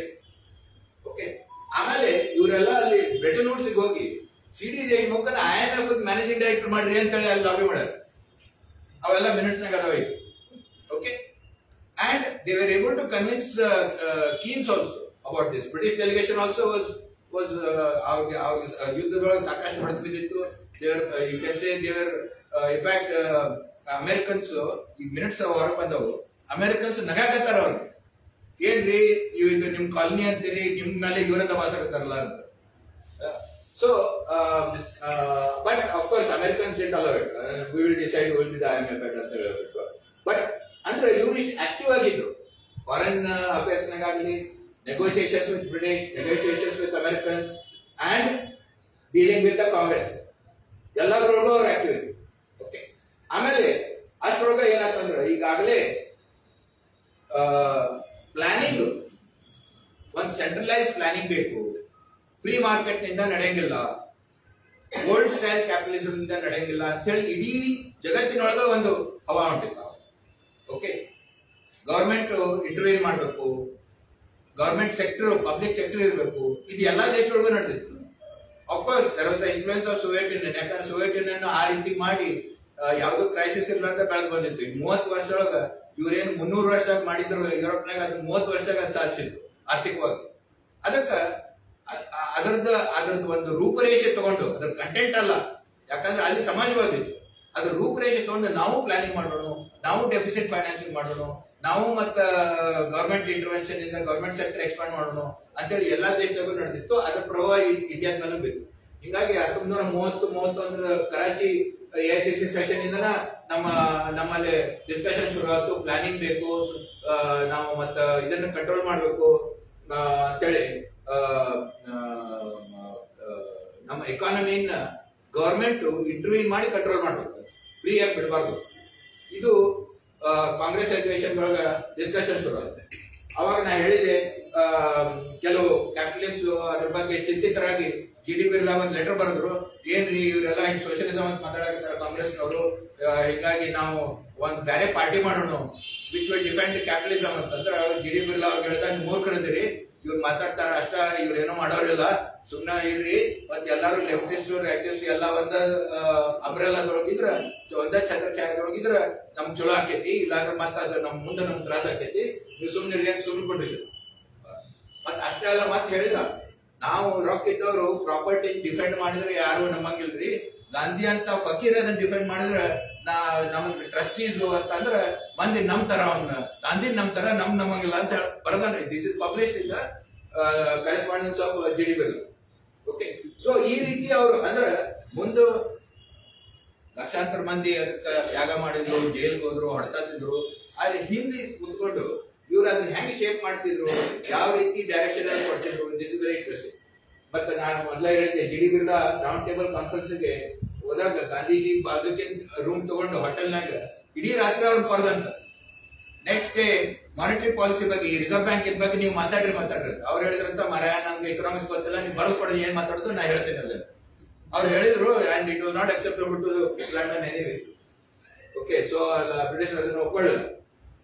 Okay, so ಈ ರೀತಿ constantly they were trying to manipulate finance as well as management.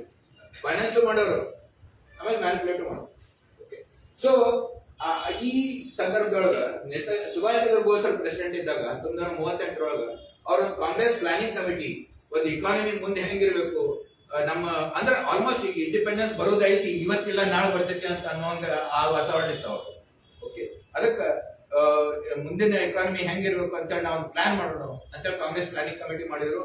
ಅದಕ್ಕೆ ನಾನು ನಿನ್ನೆ ಹೇಳಿದಂಗೆ ಮೊದಲು ವಿಶ್ವೇಶ್ವರಯ್ಯ ಚೇರ್ಮನ್ ಇದ್ರು, ಆಮೇಲೆ ಇವರೆಲ್ಲ ಇಂಡಸ್ಟ್ರೀಸ್ ಅವ್ರು ಬೆಳೆದ್ರು. ವಿಶ್ವೇಶ್ವರಯ್ಯ ನಡೆಯಂಗಿಲ್ರಿ, ಅವ್ರು ಬರೀ ಇಂಜಿನಿಯರ್ ಅದರ, ನೆಹರೂನ್ ಮಾಡಿರಿ ಅಂತ. ಅದಕ್ಕೆ ನೆಹರೂನ್ ಬೋಸ್ನ ಅದ್ರ ಚೇರ್ಮನ್ ಮಾಡಿದ್ರು. ಅದು 38 ಕಾಂಗ್ರೆಸ್ ಪ್ಲಾನಿಂಗ್ ಕಮಿಟಿ ಸ್ಥಾಪನೆ ಆಯ್ತು. ಆ ರಾಷ್ಟ್ರದೊಳಗೆ ಯುದ್ಧ ಶುರು ಆಯ್ತು. ಹಿಂಗಾಗಿ ಆ ಕಮಿಟಿಯಿಂದ ಏನ್ ಕೆಲಸ ಆಗಲಿಲ್ಲ. ಅದಕ್ಕೆ ಬಿರ್ಲಾ ಟಾಟಾನ್ ಕಾಂಟ್ಯಾಕ್ಟ್ ಮಾಡಿ, ನಾವು ಯಾಕೆ ಒಂದು ಪ್ಲಾನ್ ಮಾಡಿ ಎಲ್ಲಾರ ಮುಂದೆ ಇಡಬಾರ್ದು ಅಂತೇಳಿ ಈ ಬಾಂಬೆ ಪ್ಲಾನ್ ಅಂತ ನಾವೇನಂತೀವಿ, ಅದು ಟಾಟಾ ಬಿರ್ಲಾ ಪ್ಲಾನ್ ಏನಂತೀವಿ, ಅದನ್ನ ಅವರು 1 ವರ್ಷದೊಳಗೆ ಸಾಕಷ್ಟು ಎಷ್ಟು ಆಕೈತೆ ಅಷ್ಟು ಡೇಟಾ ಕಲೆಕ್ಟ್ ಮಾಡಿ ಅದನ್ನ ಅನಾಲಿಸಿಸ್ ಮಾಡಿ ಈ ಪ್ಲಾನ್ ಅನ್ನು ಮುಂದಿಟ್ಟು. ಇವರು these are the authors of this plan: JRD. Tata, GD. Birla, Lala Shriram. ಈ DCM ಗ್ರೂಪ್ ಅಂತೀವಲ್ಲ, Delhi based Delhi cloth mills ಅಂತಿದ್ರು, but they are in diversified group. ಅದು ಈಗಂತೂ Kasturbhai Lalbhai from representing Ahmedabad mill owners, Purushottam Das Thakur Das, ಇವರು Bombay capitalist, but he was also very good in economics. He wrote number of books on economics, especially defending the Indian businessman's point of view, especially on the currency issue. A.D. Shroff, ಇದು ಮೊದಲೇ ಹೇಳಿದೆ ನಿಮ್ಗೆ, he was associated with Tatas and he was also an independent businessman and an ICS. Ardeshir Dalalno Anga, he was also associated with Tatas, director of many Tata companies, and he used to sit in the Viceroy's Executive Council also as finance member. John Mathai, he was an economist. In fact, later he became the Independent India's finance minister also. ಇವರು ಇದು front page, ಇದು Bombay planning front first volume ಇದು front page. ಇಲ್ಲಿ ನೋಡ್ರಿ, a plan of economic development for India, January 1944, by Purushottam Das Thakur Das, J.R.D. Tata, G.D. Birla, Sir Shriram, Kasturbai Lalbhai, A.D. Shroff, Ardeshir Dalal, John Mathai. ಆಮೇಲೆ contents. Okay, ಇದೇ ರೀತಿ part 2 ಇನ್ನೂ interesting ಐತಿ. Plan of economic development for India, January 1945. Distribution ಅಂದ್ರೆ wealth distribution ಬಗ್ಗೆ ಮಾತಾಡಕತ್ತಾರ ಅವರು. Okay, and role of the state. ಈ second volume ಅಂತ title role of the state ಇತ್ತು. ಅಂದ್ರೆ ಸರ್ಕಾರಿ, ನಾವೇನಿಗೆ ಸಾರ್ವಜನಿಕ ಕ್ಷೇತ್ರ ಅಂತೀವಿ, ಈ ಸಾರ್ವಜನಿಕ ಕ್ಷೇತ್ರ ಅಂದ್ರೆ ಹೆಂಗಿರ್ಬೇಕು, ಏನಿರ್ಬೇಕು, ಎಷ್ಟಿರ್ಬೇಕು, ಇದನ್ನೆಲ್ಲ ಡಿಫೈನ್ ಮಾಡ್ಯಾರ second volume, point by point, section by section. Okay, so ಅದ್ರ ಹೈಲೈಟ್ ಸ್ವಲ್ಪ ನೋಡೋಣ. Because this became the policy of independent India till 91. ಅದಕ್ಕೆ ಇದು ನೋಡಬೇಕಾಗಿದೆ. Okay, and because it became policy of government of India, everybody forgot about Tata Birla plan. Because government itself has adopted it, it became India's plan.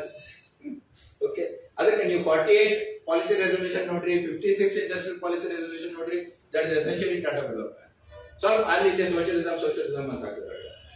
Okay, so ಅದನ್ನ ನೋಡ್ರಿ, ಹೇಳ್ತಾರ ಆ plan ನಾಗ, this is a plan written by the biggest, you can say, billionaires of that time. Okay, so obviously this is not a socialist plan. Okay, billionaires are not planning socialism. So 47 ಇಂದ ನಮ್ಮಲ್ಲಿ socialism ಇತ್ತು ಅನ್ನೋರಿಗೆ ಇದ್ರ ಬಗ್ಗೆ ಸ್ವಲ್ಪ ವಿಚಾರ ಮಾಡಬೇಕು. Socialist slogans ಇದು, but actual plan ಏನಿತ್ತು, ಯಾರ ಸಲುವಾಗಿ ಆಗಿತ್ತು, ಅದನ್ನ ಸ್ವಲ್ಪ ಒಳಗೋಗಿ ನೋಡಿದ್ರೆ ಆಶ್ಚರ್ಯ ಅನಿಸುತ್ತೆ. Okay, So he is talking about, see, 46 section 46 controls ಅಂದ್ರೆ ಗವರ್ಮೆಂಟ್ ಏನೇನ್ ಕಂಟ್ರೋಲ್ ಮಾಡಬೇಕು ಅಂತ ಬರ್ದಾರ. Production, distribution, consumption, investment, foreign trade and exchange, wages and working conditions. ಮತ್ತೆ ಉಳಿದಿದೆ ಇದೆಲ್ಲವನ್ನು ಗವರ್ಮೆಂಟ್ ಕಂಟ್ರೋಲ್ ಮಾಡಬೇಕು. ಓಕೆ, ಅಂದ್ರೆ ಬಹಳ ಮಂದಿ ತಿಳ್ಕೊತಾರ ಗವರ್ಮೆಂಟ್ ಕಂಟ್ರೋಲ್ ಆದ್ರೆ ಸೋಷಿಯಲಿಸಂ ರೀ ಅಂತ. ಇದು ಬಹಳ ದೊಡ್ಡ ತಪ್ಪು. ಯಾಕಂದ್ರೆ ಗವರ್ಮೆಂಟ್ ಅನ್ನು ಯಾರು ಕಂಟ್ರೋಲ್ ಮಾಡ್ತಾರ? ಜನತೆ ಮಾಡ್ತಾರೋ ಏನು ಬಂಡವಾಳ ಮಾಡ್ತಾರೋ? That is A critical thing, not government control. ಹಂಗ ನೋಡಿದ್ರ ಈಗ ನಾನು ನಿನ್ನೆ ನೋಡಕತ್ತಿದ್ದೆ, ಪಬ್ಲಿಕ್ ಸೆಕ್ಟರ್ ವರ್ಕರ್ಸ್ ಇಂಡಿಯಾದಾಗ, ಅಮೆರಿಕಾದಾಗ, ಫ್ರಾನ್ಸ್ನಾಗ, ಜಪಾನ್ ಒಳಗ, ಜರ್ಮನಿ ಒಳಗ ನಾನು ಕಂಪ್ಯಾರಿಟಿವ್ ತೆಗೆದೆ ಎಷ್ಟು ಮಂದಿ ಅದಾರ ಅಂತ ನೋಡಿದ್ರ, ಅಮೆರಿಕಾದಂತ ಕ್ಯಾಪಿಟಲಿಸ್ಟ್ ಕಂಟ್ರಿ ನಮ್ಮ ಜನಸಂಖ್ಯೆ 1/4 ಐತೆ ಅವ್ರು. ಅವ್ರ ಪಬ್ಲಿಕ್ ಸೆಕ್ಟರ್ ನೊಳಗ ನಮ್ಗಿಂತ ಹೆಚ್ಚಿಗೆ ಅದ. ಅವರಲ್ಲಿ 22 million government public sector workers ಅದಾರ, ನಮ್ಮಲ್ಲಿ ಅಬೌಟ್ 18-19 ಮಿಲಿಯನ್ ಅದ. ಅಂದ್ರೆ ಇದ್ರೊಳಗೆ ಎಲ್ಲರೂ ಬಂದ್ರು, ಪಬ್ಲಿಕ್ ಸೆಕ್ಟರ್ನವ್ರು ಬಂದ್ರು, ಗವರ್ಮೆಂಟ್ ಸರ್ವೆಂಟ್ಸ್ ಬಂದ್ರು, ಎಲ್ಲರೂ ಬಂದ್ರು. ಓಕೆ, ಅವನ್ನೆಲ್ಲ ಹಿಡಿದ್ರೆ ಸುಮಾರು 2 ಕೋಟಿ ನಮ್ಮವ್ರು ಅದಾರ. ಅವ್ರು 2 ಕೋಟಿಗಿಂತ ಹೆಚ್ಚಿಗೆ ನಮ್ 1/4 ಐತೆ ಅವ್ರು. And that is suppose to be heaven of liberal economy, market economics. So public sector has nothing to do with capitalism, socialism. What is important is who is controlling the state. ನಿನ್ನೆ ನಾ ಹೇಳಿದೆ ಹೆಂಗ ಶುರುವಾತ್ ಮಾಡಿದ್ದಾನ Eisenhower said when he was going, ಈ farewell speech ನಾಗ ಹೇಳಿದ್ರು military industrial complex is running America. ಅಂದ್ರೆ ಫೇರ್ವೆಲ್ ಹೋಗ್ಬೇಕಾದ್ರೆ ಇವ್ರಿಗೆಲ್ಲ ಬುದ್ಧಿ ಬಾಳ ಬರ್ತದೆ. ಈಗ ಜೋ ಬೈಡನ್ ಫೇರ್ವೆಲ್ ನಾಗ ಹೇಳೋಣ, and oligarchy of billionaires is controlling America, democracy is in threat ಅಂತ. ಈಗ ಫೇರ್ವೆಲ್ ನಾಗ ಅವ್ನಿಗೆ ಎತ್ತರ ಅದ, ಇವ್ರಿಗೆಲ್ಲ ಫೇರ್ವೆಲ್ ಆಗ್ಬೇಕಾದ್ರೆ ಎತ್ತರಕ್ಕೆ ಇಟ್ಟು ದಿವಸ ಗೊತ್ತಿದ್ದಿಲ್ಲ ಹೆಂಗ್ ನಡೆದೈತಿ ಈ ಸಿಸ್ಟಮ್ ಅಂತ. ಸೊ ಇದನ್ನ ಇನ್ನೊಂದ್ ಸ್ವಲ್ಪ ಡಿಟೇಲ್ ಆಗಿ ನೋಡಿದ್ರೆ, ಕಂಟ್ರೋಲ್ ಆಫ್ ಪ್ರೊಡಕ್ಷನ್ ನೋಡಿ, ಇಷ್ಟ ಅಲ್ಲ, ರೀಜನಲ್ ಡಿಸ್ಟ್ರಿಬ್ಯೂಷನ್. ನಾವೀಗ ಅಂತೀವಿ ಬ್ಯಾಕ್ವರ್ಡ್ ಏರಿಯಾಸ್ ನೊಳಗ ಇಂಡಸ್ಟ್ರಿ ಹಾಕ್ಬೇಕ್ರಿ, ಅದಕ್ಕೆ ಟ್ಯಾಕ್ಸ್ ಬೆನಿಫಿಟ್ಸ್ ಕೊಡ್ಬೇಕ್ರಿ ಅಂತಲ್ಲ. ಓಕೆ, ಅದು ಐತಿ ನೋಡಿ, regional distribution of economic enterprises ಆಗಬೇಕು ಅಂತ. ಅಷ್ಟೇ ಅಲ್ಲ, control will operate chiefly through system of licences for establishing new units and extending existing ones. ಅಂದ್ರೆ ಆಮೇಲೆ publicly licence Raj, permit Raj ಅಂತ ಏನಂತಿದ್ರು, ಅದ್ರ ಆಕ್ಚುಯಲ್ ಪ್ಲಾನ್ ಐತಿ, ಅವರ ಮಾಡಿಕೊಟ್ಟಾರ ಇದನ್ನ ಮಾಡ್ರಿ ಅಂತ. Okay, so licence Raj is not to control capitalism. ಎಲ್ಲರೂ ಅಂದ್ರು this is controlling capitalism, anti capitalist move ಅಂತ. ಬಟ್ ಕ್ಯಾಪಿಟಲಿಸಂ ಬರ್ಕೊಡಕತ್ತಾರ ಇದನ್ನ ಹಾಕ್ರಿಪ್ಪ ಅಂತ. ಯಾಕೆ ಅನ್ನೋದು ಆಮೇಲೆ ತೋರಿಸ್ತೀನಿ ನಿಮ್ಗೆ, ಅದ್ರ ಪರಿಣಾಮ ಏನಾಗ್ತದೆ. ಓಕೆ, ಅದ್ರ ಪರಿಣಾಮ ಬೇಸಿಕ್ಲಿ ಅವ್ರು ಬೇರೆಯವ್ರ ಕಡೆಯಿಂದ ಕಾಂಪಿಟೇಷನ್ ಬೇಕಾಗಿದ್ದೆಲ್ಲ ಮೊನಾಪಲಿ ಮಾಡ್ಬೇಕಿತ್ತು. ಯಾರಿಗೆ ಲೈಸೆನ್ಸ್ ಐತೆ ಅವ್ರು ಮೊನಾಪಲಿ ಆಗ್ತದೆ, ಉಳಿದವ್ರು ಎಂಟರ್ ಆಗಕ್ಕೆ ಸಾಧ್ಯ ಇಲ್ಲ, without licence contract.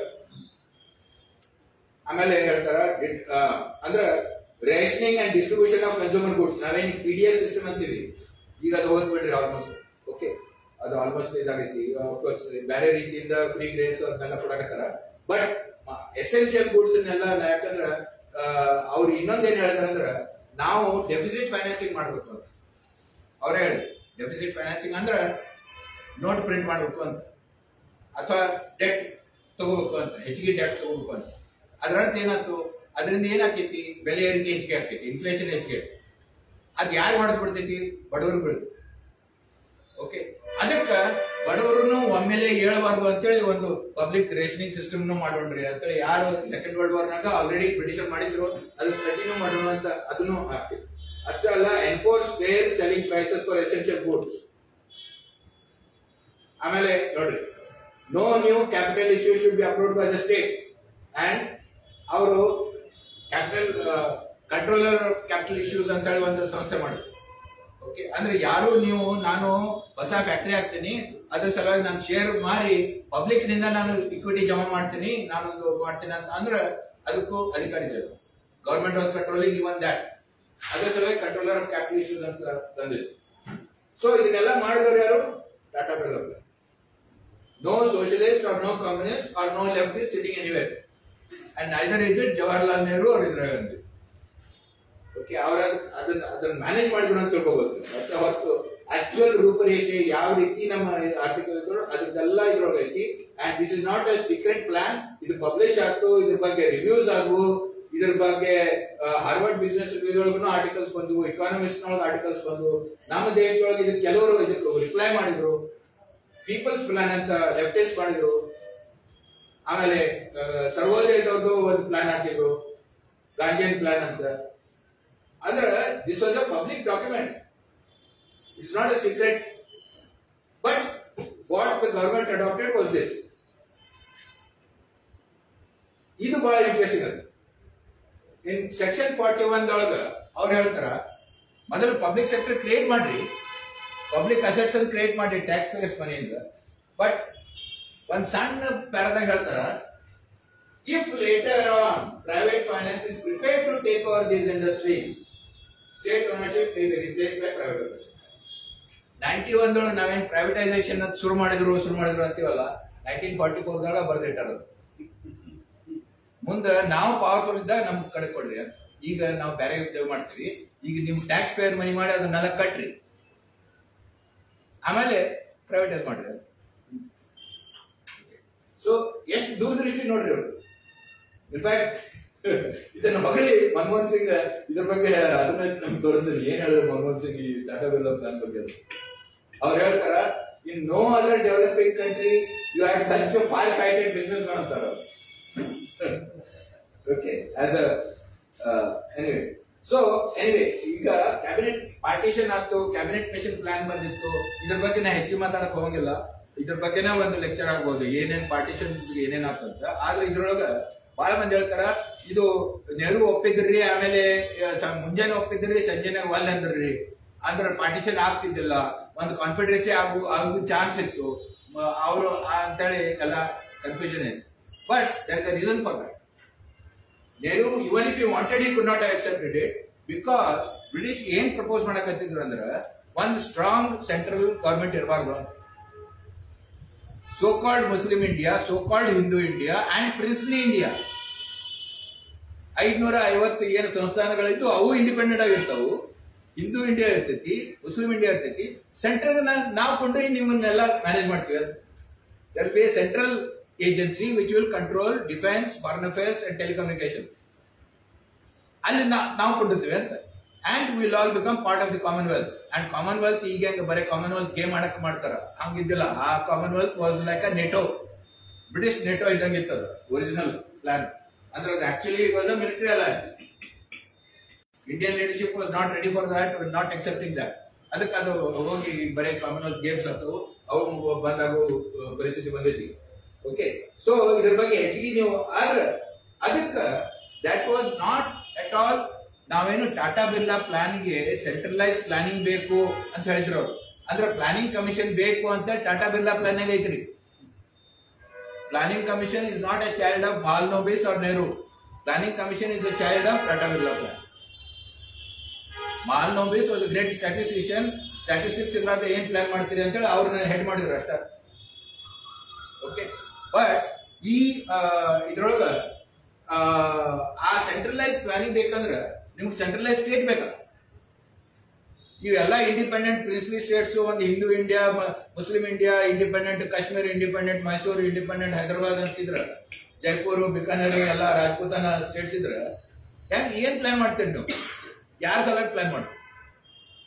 So Tata Birla plan required a centralised state. ಅದರ ಸಲುವಾಗಿ cabinet mission plan was rejected. Because cabinet mission plan proposed a decentralized India under British control, indirect British control. Okay, so idu yaru Gandhijina ivrige salavaginda agಲಿಲ್ಲ. Because the Indian big business were not partition ಆದ್ರೂ ಆಗಲಿ ಅಂತ ಕೊನೆಗೆ ಒಪ್ಕೊಂಡ್ರು. ಆಗುದಾತಂದ್ರೆ ಯಾಕೆ ನಮ್ಮ ಕೈಗಿಲ್ಲ, ಬ್ರಿಟಿಷರ್ ಕೈಗೈತಿ. ಮೊದಲು ವಿರೋಧಿಸಿದ್ರು. ಈಗ ಇದನ್ನ ನೋಡಿದ್ರೆ ನೀವು ಮೋತಿಲಾಲ್ ನೆಹರು ರಿಪೋರ್ಟ್ ನೋಡಿದ್ರೆ, ಬೈ ದ ವೇ ನಾ ಹೇಳಿದೆ, ಮೋತಿಲಾಲ್ ನೆಹರು ರಿಪೋರ್ಟ್ ಡ್ರಾಫ್ಟ್ ಮಾಡ್ಬೇಕಾದ್ರೆ Motilal constantly consulted G.D. Birla. G.D. Birla had his inputs into the Motilal Nehru report, which is the essence of the modern Indian constitution. ಅದರೊಳಗೆ ಫಂಡಮೆಂಟಲ್ ರೈಟ್ಸ್ ಏನಿರಬೇಕು, adult franchise ಏನಿರಬೇಕು, structure ಏನಿರಬೇಕು ಎಲ್ಲ ಇತ್ತು. Motilal Nehru report ಬಹಳ ಮಂದಿ ಅದನ್ನು ಓದಿಲ್ಲ. ನಾವು ಸುಮ್ಮನೆ ಇಂಡಿಯಾ ಇಂಡಿಪೆಂಡೆನ್ಸ್ ಆಕ್ಟ್ ಬೇಸಿಸ್ ಐತ್ರಿ ಇಂಡಿಯನ್ ಕಾನ್ಸ್ಟಿಟ್ಯೂಷನ್ ಬಗ್ಗೆ, ಮ್ಯಾಲೆ ಇವರು ಸ್ವಲ್ಪ ಡೆಮೊಕ್ರಾಟಿಕ್ ಅದನ್ನ ಇದನ್ನ ಹಾಕಿದ್ರು ಅಂತ ಬಹಳ ಮಂದಿ ಹೇಳ್ತಾರೆ. But you should read Motilal Nehru report 1928. ಅದ್ರೊಳಗೆ ಅವ್ರು ಆದಷ್ಟು ಟ್ರೈ ಮಾಡಿದ್ರು ಪಾರ್ಟಿಷನ್ ಆಗಬಾರ್ದು, ಮುಸ್ಲಿಂ ಕೂಡ ನಾವು ಇದನ್ನ what all segment should get some representation, at the same time there should be some democratic structure. ಅದ ಮುಂದೆ ಕಾನ್ಸ್ಟಿಟ್ಯೂಷನ್ಗೆ ಒಂದು ರೀತಿಯಿಂದ base Indian constitution. Okay, so ಆಗ ಇದು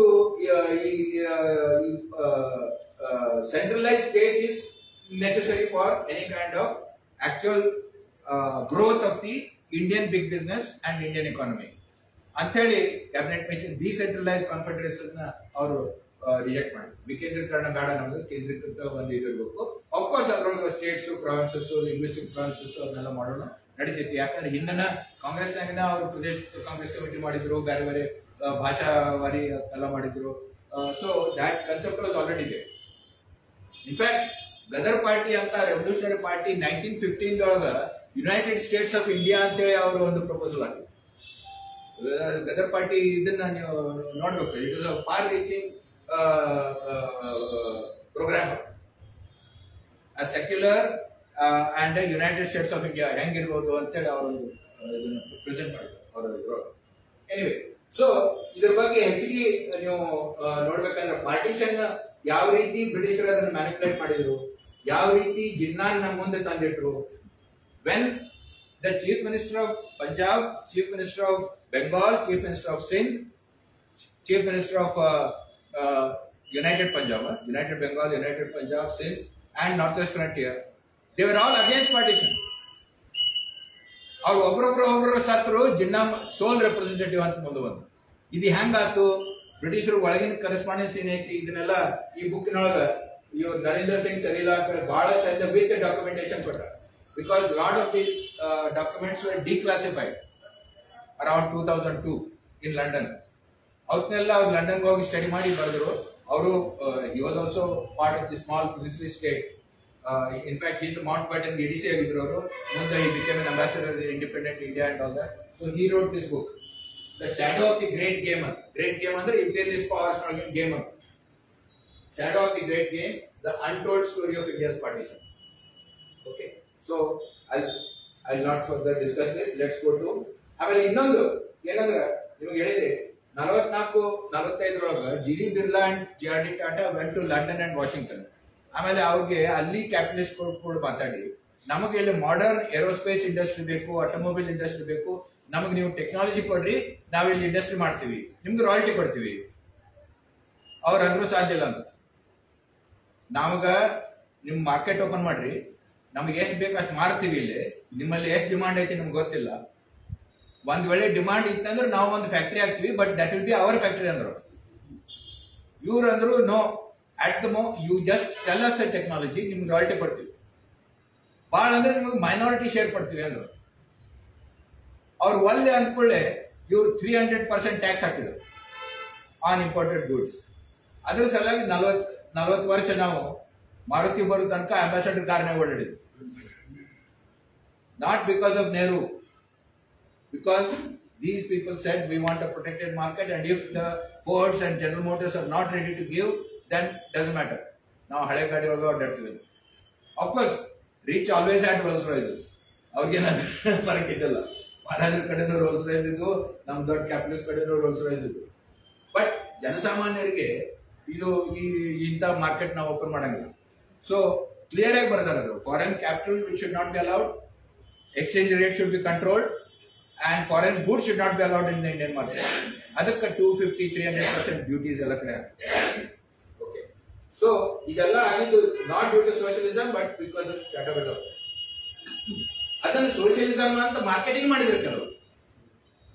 ಓಕೆ, ಸೊ ಅದು ನನ್ನ ಅನ್ಸೋದು that is a tragedy. But anyway, so ಈ ಹೊತ್ತಿನಾಗ 1955 ಆಗ್ಲೇ ಸೋವಿಯತ್ ಯೂನಿಯನ್ ಚೇತರಿಸಿಕೊಂಡಿತ್ತು from second world war, and on top of it Soviet leadership had change. Khrushchev ಈಗ ಲೀಡರ್ ಆಗಿದ್ದ 53 ಒಳಗೆ ಸ್ಟಾಲಿನ್ ಸತ್ರು. ಅವಾಗ he said that because India has taken an independent stand, ಯಾಕಂದ್ರೆ India even before independence Congress leadership was supporting anti-colonial struggles. South ಆಫ್ರಿಕಾದಾಗಲಿ, Palestinian issue ಆಗಲಿ, ಬೇರೆ ಬೇರೆ ವಿಷಯದೊಳಗೆ ಅವರು they are not supporting either US or Britain or else. ಅದಕ್ಕೆ ಅವ್ರಿಗಾಗಲೇ ಗೊತ್ತಿತ್ತು because India wanted an independent stand. In fact, 1942 the Sutherland book ne kotano, Roosevelt did not want partition of India. ಯಾಕಂದ್ರೆ Americans wanted united India under that.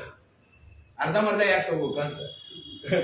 Because and ಈ middle east ನೊಳಗ ಅವಾಗೆಲ್ಲ British and French interest ಇತ್ತು, American ಇದ್ದಿಲ್ಲ. So they were yet to move to middle east. ಬ್ರಿಟಿಷ್ಗೆ ಆ middle East was important. ಅದಕ್ಕೆ ಅವರು ನಮ್ಗೆ ಈ ಪಾರ್ಟಿಷನ್ ಆದ್ರೆ ನಮಗೆ ಸಪೋರ್ಟ್ ಆಗ್ತೈತಿ, ನಾವು ಇಲ್ಲಿಂದ ನಾವು ಅದನ್ನು ಪ್ರೊಟೆಕ್ಟ್ ಮಾಡ್ಬೋದು, ಆರ್ಮಿ ಯೂಸ್ ಮಾಡ್ಕೊಂಡು. ಓಕೆ, ಸೊ ಅದಕ್ಕೆ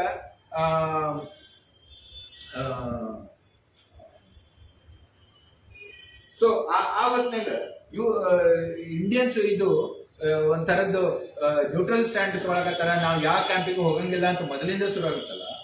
ಅದಕ್ಕೆ ರೂಸ್ವೆಲ್ಟ್ ಅವ ಹೇಳ್ತಾನ ಯುನೈಟೆಡ್ ಇಂಡಿಯಾ ಅಂತ. ಅದಕ್ಕೆ ಕಾಂಗ್ರೆಸ್ ಲೀಡರ್ಶಿಪ್ ಕೂಡ ಮಾತಾಡಬೇಕು ಅಂತ ಅಂದ್ರೆ ಚರ್ಚಿಲ್ ಅಂದ don't interfere, I am in charge ಅಂತ. ಅದಕ್ಕೆ Roosevelt sent a secret messenger. ಆ ಮೆಸೆಂಜರ್ ಬಂದು ನೆಹರು ಜೈಲ್ನಾಗ ಇದ್ರು ಅವ್ನ ಬೆಟ್ಟದ. ಅವ ತಿರುಗಿ ಪ್ರೆಸಿಡೆಂಟ್ ರೂಸ್ವೆಲ್ಟ್ ಏನ್ ಬರ್ದಾನ ಆ ಲೆಟರ್ ಇವ್ರು ರಿಪೋರ್ಟ್ ಪ್ರಿಂಟ್ ಮಾಡ್ಯಾರ, ಸರಿಲ್ಲ ತಮ್ಮ ಬುಕ್ನಾಗ. ಓಕೆ, ಅದ್ರಾಗ ಹೇಳ್ತಾನ ನಾನು ನೆಹರು ಕೊಟ್ಟು ಮಾತಾಡಿದೆ.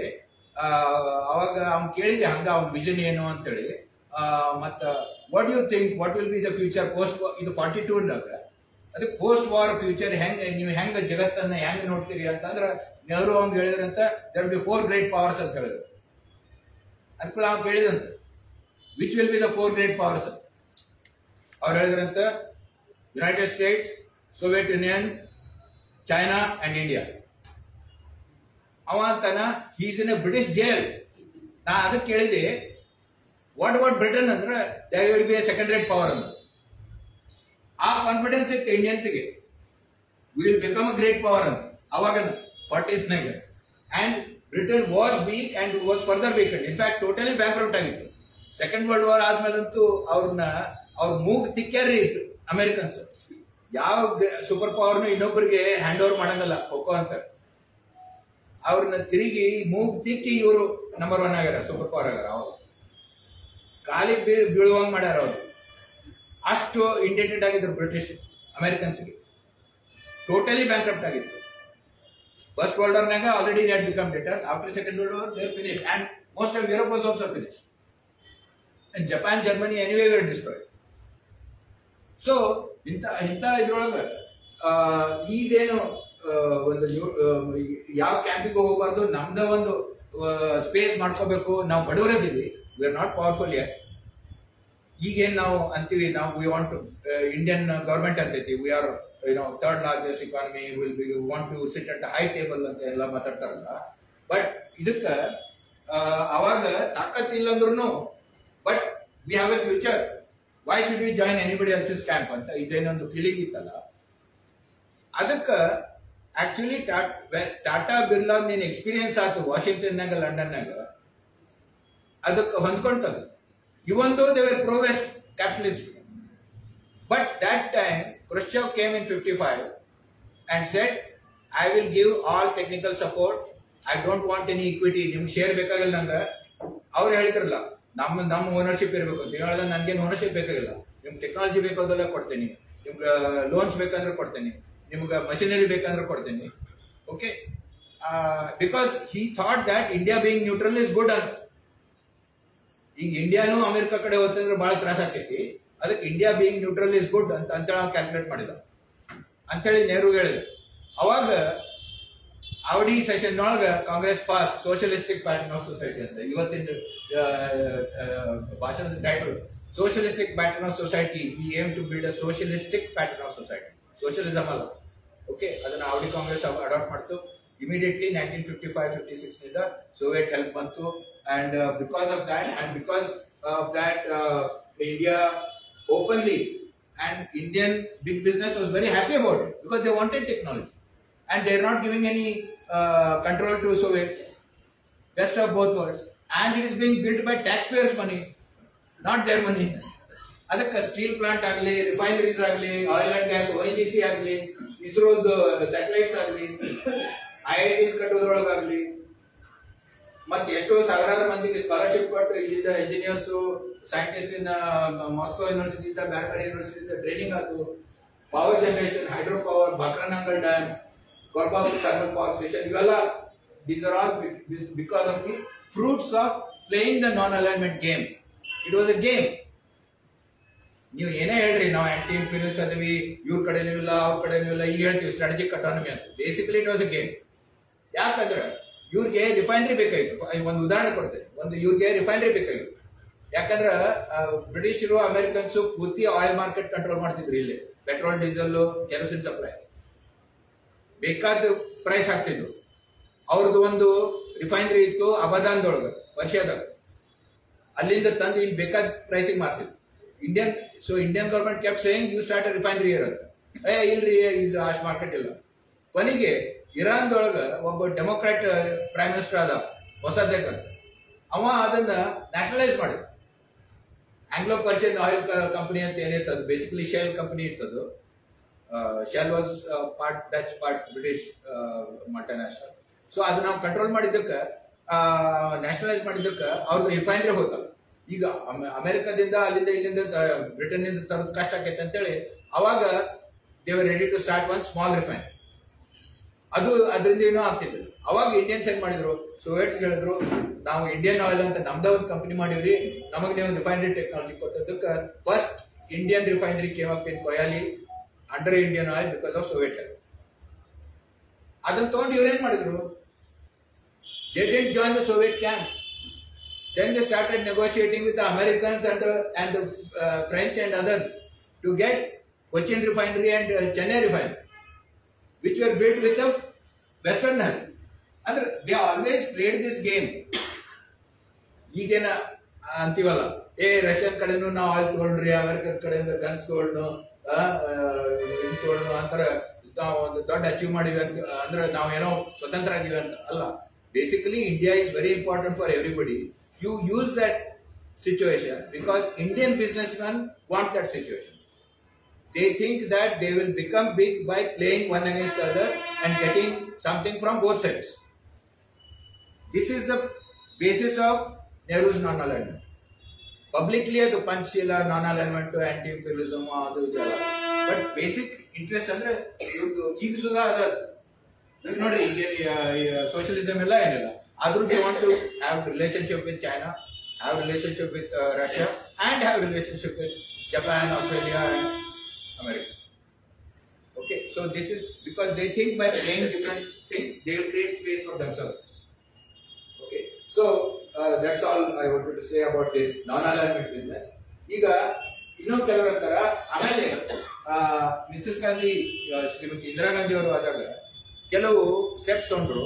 ಅದಕ್ಕೆ ಒಮ್ಮಿಕ್ಲೆ ಇದು ಸೋಷಿಯಲಿಸ್ಟ್ ಆತ್ರಿ. ಯಾಕಂದ್ರೆ ಬ್ಯಾಂಕ್ ನ್ಯಾಷನಲೈಸೇಷನ್ ಆಯ್ತು, ಇನ್ಶೂರೆನ್ಸ್ ನ್ಯಾಷನಲೈಸೇಷನ್ ಆಯ್ತು, ಆಮೇಲೆ monopolies and restrictive trade practices act ಅಂತ ಒಂದು ಆಕ್ಟ್ ಪಾಸ್ ಮಾಡಿ ಮೊನೋಪಲಿ ನಾವು ಹತ್ತಿಕ್ತೀವಿ.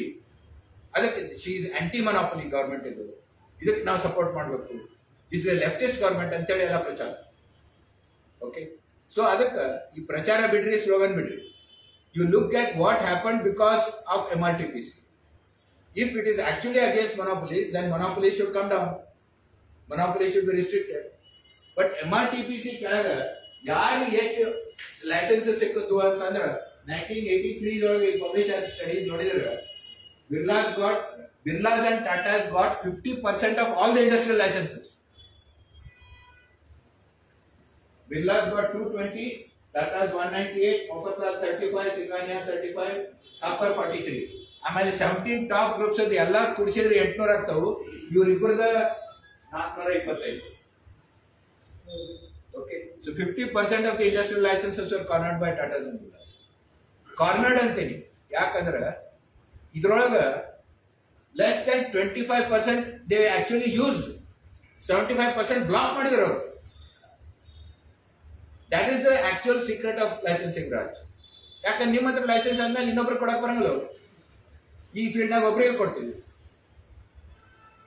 ನೀವು ಅದನ್ನ ಯೂಸ್ ಮಾಡಿದ್ರಿ, ನೀವು ದೊಡ್ಡವರಲ್ಲ, ಮಾರ್ಕೆಟ್ ನಿಮ್ ಕೈ ಸಿಗುತ್ತೆ.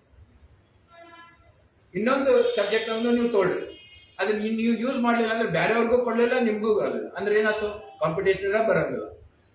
So it is both to achieve monopoly and to suppress competition. That is the result of the license Raj. And result is ಇವರೆಲ್ಲ ಹೆಂಗ್ ದೊಡ್ಡವರಾದ್ರು ಎಷ್ಟು ದೊಡ್ಡವರಾದ್ರು ಅಂತ ನೋಡ್ಬೋದು.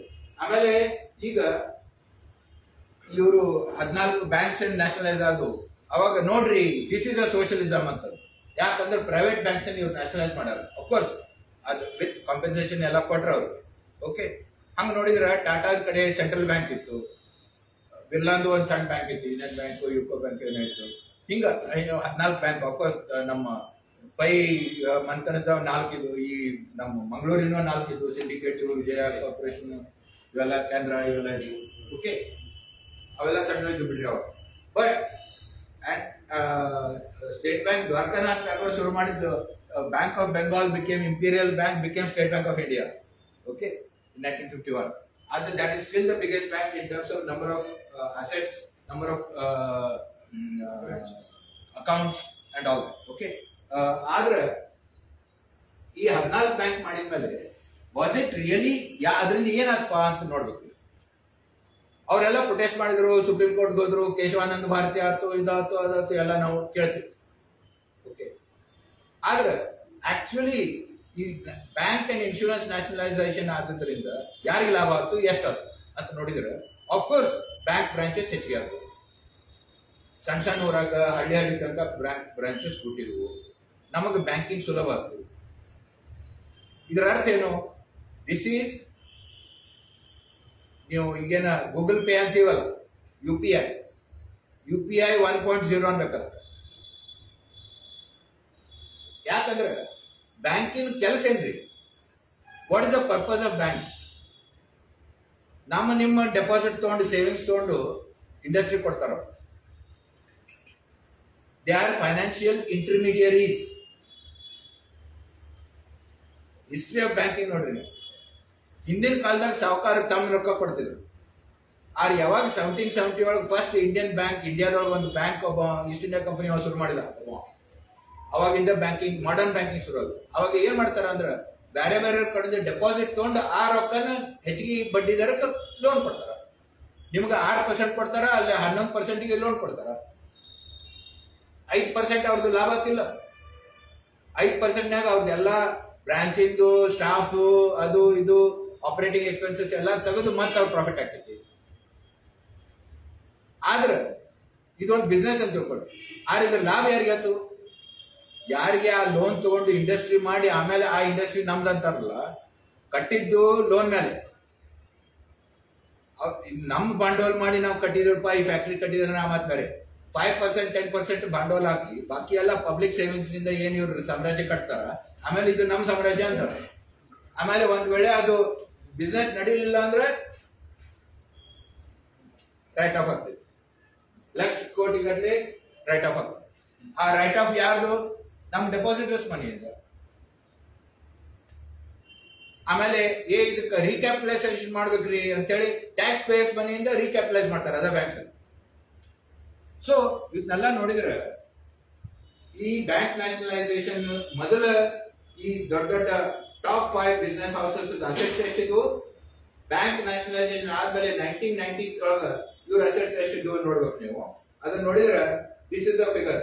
ಟಾಟಾ ಗ್ರೂಪ್ ಇಂದ 1968 ಬಿಫೋರ್ ನ್ಯಾಷನಲೈಸೇಷನ್ 500 ಕೋಟಿ ಇತ್ತು. 1990 ಒಳಗೆ 10,000 ಕೋಟಿ. ಬಿರ್ಲಾ ಗ್ರೂಪ್ ಇಂದ 450 crore ಇತ್ತು 1968 ನಲ್ಲಿ. 1990 ಒಳಗೆ 8,500 crore. ಈ ಜೋಕರ್ ಇಂದ ಪ್ಯಾಕ್ ಅದಲ್ಲ ರಿಲಯನ್ಸ್, ಇವೊಂದು 10 ಕೋಟಿ ಇತ್ತು 1968 ಒಳಗ. ಇವಾಗ 5,000 crores ಅದು. ಮಹೀಂದ್ರ 100 ಇದು 2,000 crore ಆಯ್ತು. ಬಜಾಜ್ ಗ್ರೂಪ್ 80 crore ಇದೆ, 1,500 crore. ಇದೇನು ಅವರು ಹಾರ್ಡ್ ವರ್ಕ್ ನಿಂದ ಮಾಡಿದ್ರ? How did they expand? Through the nationalized banks, through the nationalized insurance money, because insurance money ಎಲ್ಲಿ ಇಡ್ತಾರ ಅವರು? ಸರ್ಕಾರದ ಇದು RBI ಗವರ್ಮೆಂಟ್ ಸೆಕ್ಯೂರಿಟೀಸ್ ಏನಂತಾರ ಅದರಾಗರೆ ಹಾಕ್ತಾರ, ಇಲ್ಲಾಂದ್ರೆ ಕಾರ್ಪೊರೇಟ್ ಬಾಂಡ್ಸ್ ನಾಗರೆ ಹಾಕ್ತಾರ. In fact biggest player in the market, investor in the market in India is Life Insurance Corporation. ಅವ್ರ ಹತ್ರ ಎಷ್ಟು ರೊಕ್ಕ ಐತಂದ್ರೆ it is equivalent to the GDP of Ireland $700 billion ಐತ್ರಿ LIC ಕಡೆ ರೊಕ್ಕ ನಿಮ್ದೆಲ್ಲ. That is equal to the GDP of Ireland, Poland and Switzerland. ಅಷ್ಟು ರೊಕ್ಕ ಅವ್ರು ಎಲ್ಲಿ ಇಡ್ತಾರ? ಸ್ವಲ್ಪ ಗವರ್ಮೆಂಟ್ ಸ್ಕೀಮ್ ನ ಹಾಕ್ತಾರ, ಬಾಕಿ ಕಾರ್ಪೊರೇಟ್ ಬಾಂಡ್ಸ್ ನ ಹಾಕ್ತಾರ, ಬಾಕಿ ಶೇರ್ ಮಾರ್ಕೆಟ್ ನ ಹಾಕ್ತಾರ. ಅಂದ್ರೆ finally it comes back into the big business circle. Finance capital ಅಂತ ಏನಂತೀವಿ ಅದ್ರೊಳಗೆ ಬರ್ತದೆ. So this is an expansion of finance capital. ಈಗಂತೂ UPI ಆಗಿದ್ರಿಂದ ನಾ ಇರುವುದು ಆದಿವಾಸಿ ವಿಲೇಜಸ್ ನೊಳಗೆ ಇರ್ತೇನೆ ನಾನು. ಇಗತ್ಪುರಿ ಆದಿವಾಸಿ ತಾಲೂಕ ನಮ್ಮ ಸುತ್ತಮುತ್ತಲ ಇದಾರೆ ಎಲ್ಲ ಆದಿವಾಸಿ ಇದ್ದಾವೆ. ಎಲ್ಲಾರ ಕಡೆ GPay ಐತಿ, ಫೋನ್ ಪೇ ಐತಿ. 10 ರೂಪಾಯಿ 5 ರೂಪಾಯಿ ಸುಧಾ ಆನ್ಲೈನ್ ಕೊಟ್ರಿ ಸರ್ ಅಂತ. ಅಂದ್ರೆ ಏನು? 10 ರೂಪಾಯಿ 5 ರೂಪಾಯಿ ಸುಧಾ is now into the banking system. ಅದು ಟ್ರ್ಯಾಕ್ ಆಗಬೇಕೈತಿ. So amazing expansion, unprecedented expansion of finance capital in India with digital economy. ನಮಗ ಇದು ಸವಲತ್ತಾಗ್ತದೆ, ಚಿಲ್ಲರ್ ಇಲ್ರಿ ಇದನ್ನ ಯೂಸ್ ಮಾಡ್ತೀವಿ ಅಂತೀವಿ. ಬಟ್ ಆಕ್ಚುಲಿ ಅದ್ರ ಉದ್ದೇಶ ಏನು ಅಂದ್ರೆ ಎಕ್ಸ್ಪಾನ್ಷನ್ ಆಫ್ ಫೈನಾನ್ಸ್ ಕ್ಯಾಪಿಟಲ್. ನಮಗ ಸಣ್ಣ ಪುಟ್ಟ ಕಾಯಿಪಲ್ಯ ಮಾರೋರ್ಗೆ ಅವ್ರಿಗೆ ಇವ್ರಿಗೆ ಎಲ್ಲರಿಗೂ ಇದರಿಂದ ಸಹಾಯ ಆಗ್ತದೆ. ಚಾ ಮಾರೋ ಸುಧಾ ಈಗ ಆಗ್ಲಿ ಸರ್ QR ಕೋಡ್ ಐತ್ರಿ ತೊಗೊಳ್ರಿ ಅಂತ, ಹೌದಲ್ಲ, ಅವ್ನ್ ಸಹಾಯ ಆಗ್ತದೆ. ಬಟ್ ಆಕ್ಚುಲಿ ನಾವು he and all his customers are part of the finance capital loop. ಕೋಟಿಗಟ್ಟಲೆ ಮಂದಿನ ಈಗ ನಾವು ಬರೀ 4 ವರ್ಷದೊಳಗ ಈ ಡಿಜಿಟಲ್ ಪೇಮೆಂಟ್ ಸಿಸ್ಟಮ್ ಬಂದಾಗಿದ್ದ ಅವ್ರನ್ನೆಲ್ಲ ಫೈನಾನ್ಸ್ ಕ್ಯಾಪಿಟಲ್ ನೆಟ್ವರ್ಕ್ ನ ಹಾಕ್ಬಿಟ್ಟಿ. Okay, that is the achievement of this. Okay, so anyway, so 68 to 90 ಅವ್ರ ಅಸೆಟ್ಸ್ ಏನೇನು ಬೆಳಿತು ನಾವು ನೋಡಿದ್ವಿ. ಅದನ್ನ ಅಂದ್ರೆ ಈ none of these things, either bank nationalisation, insurance nationalisation, MRTP act, ಇದು ಯಾವ್ದ್ರಿಂದ ಮೊನೋಪಲಿ ರಿಸ್ಟ್ರಿಕ್ಟ್ ಆಗಲಿಲ್ಲ, ಮೊನೋಪಲಿ ಇನ್ನೂ ಹೆಚ್ಚಿಗೆ ಬೆಳೆದು. ಇದ ತಾತ್ಪರ್ಯ ಅಷ್ಟ. ಅದನ್ನ ಹೇಳಿಸೋದ್ರೆ ಸ್ವಲ್ಪ ಇಷ್ಟು ಮಾತಾಡ್ಬೇಕಾದ್ರೆ. ಅದಕ್ಕೆ ಈ ಬಾಂಬೆ ಪ್ಲಾನ್ ಬಗ್ಗೆ ಡಾಕ್ಟರ್ ಮನಮೋಹನ್ ಸಿಂಗ್ ಏನ್ ಮಾತಾಡಿದ್ರು, ಇದು PMO ವೆಬ್ಸೈಟ್ ನಾಗ ಐತ್ರಿ. ಓಕೆ, ಅದಕ್ಕಾದ ರೆಫರೆನ್ಸ್ ಕೊಟ್ಟಿನಿ. ಇವೆಲ್ಲ ನಾ ಏನ್ ಹೇಳಕತ್ತೀನಿ ಇವಕ್ಕೆಲ್ಲ ರೆಫರೆನ್ಸ್ ಅದಾವ. ಅವ್ರು ಹೇಳಿದ್ರು, ಟಾಟಾ ಬಿರ್ಲಾ ಪ್ಲಾನ್ ಬಗ್ಗೆ ಹೇಳಿದ್ರು, as a student of economics in 1950s and later as a practitioner in government, I was greatly impressed by the Bombay Plan of 1944. When we read it today, nearly 60 years later, in 2004 naga ivaru matadidaru bhashana koಟ್ಟಿದ್ರು, we see how relevant many of the central propositions of the Bombay Plan still remain antar. Ashtalla, in those days, it was an unprecedented document. It is worthy of emphasis that nowhere in the developing world had a group of businessmen come together to draw up such a long-term plan for a country. ಅಷ್ಟಲ್ಲ, ಯಾಕಂದ್ರೆ ನಮ್ಮ economy ಬಗ್ಗೆ ಗೊತ್ತಿದ್ದವರಲ್ಲಿ ಅಗ್ರಗಣ್ಯರಂದ್ರೆ ಮನಮೋಹನ್ ಸಿಂಗ್. ಯಾಕಂದ್ರೆ 50 ವರ್ಷ ಈ ಇಕಾನಮಿಗೆ ದುಡ್ದಾರ. As an economist, as a deputy chairman plan commission, as RBI governor, as finance minister, as prime minister. So ಅವರಂತ ಕ್ವಾಲಿಫೈಡ್ ಮನುಷ್ಯನೇ ಯಾರಿಲ್ಲ ಈ ಸರ್ಟಿಫಿಕೇಟ್ ಕೊಡಕ್ಕೆ. ಬೇರೆಯವ್ರು ಯಾರೇ ಲೆಫ್ಟಿಸ್ಟ್ ಹಿಂಗ ಅಂತ ಅಂದಿದ್ರೆ ಇವಾಗ ಕಮ್ಯುನಿಸ್ಟ್ ಅಂದ್ರೆ ಅದಕ್ಕೆ ಹಿಂಗ್ ಮಾತಾಡ್ತಾರೆ. ಮನಮೋಹನ್ ಸಿಂಗ್ ಹೇಳ್ತಾರೆ, we followed Tata Birla plan in every 5 year plan ಅಂತ ಹೇಳ್ತಾರೆ. ಮೊದಲು ನೋಡ್ರಿ, the Bombay plan laid great emphasis on public investment in social and economic infrastructure in both rural and urban areas. It emphasized the importance of agrarian reform and agricultural research in setting up educational institutions and modern financial system. IITs, IIMs, labs, ಏನದು ಇದೆಲ್ಲ Bombay plan ನಿಂದನ ಬಂದದ್ದು ಅಂತ ಹೇಳ್ತಾರೆ.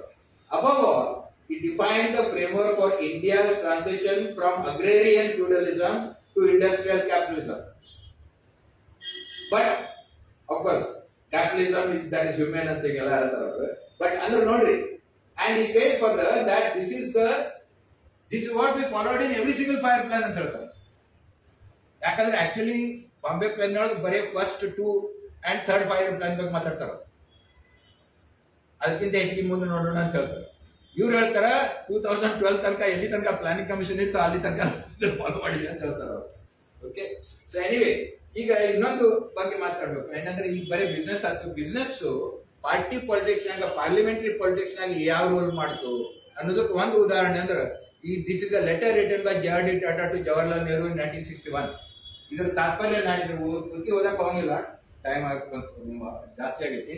ಅವ್ರು ಏನ್ ಹೇಳ್ತಾರ ಅಂದ್ರೆ, ನೆಹರು ಬರ್ದಾರ ಇದನ್ನ, ನಾನು ನಿಮ್ಗೆ ಚೆಕ್ ಕಳ್ಸಾಕತ್ತೇನಿ ಕಾಂಗ್ರೆಸ್ ಪಾರ್ಟಿಗೆ, ಇದ ಚೆಕ್ ನಾನು ರಾಜಾಜಿಗೂ ಕಳ್ಸಾಕತ್ತೇನಿ.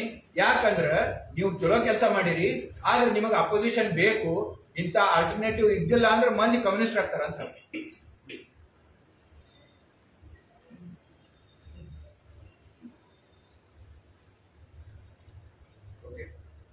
ಸೊ ಅಂದ್ರ ನಾವ್ ಅಂತೀವಲ್ಲ, ಈ ದೊಡ್ಡ ಮಂದಿಗೆ ಪಾರ್ಟಿ ಇಲ್ರಿ, ಎರಡು ಕುದುರೆ ಮೇಲೆ ರೊಕ್ಕ ಹಚ್ಚಿರ್ತಾರ.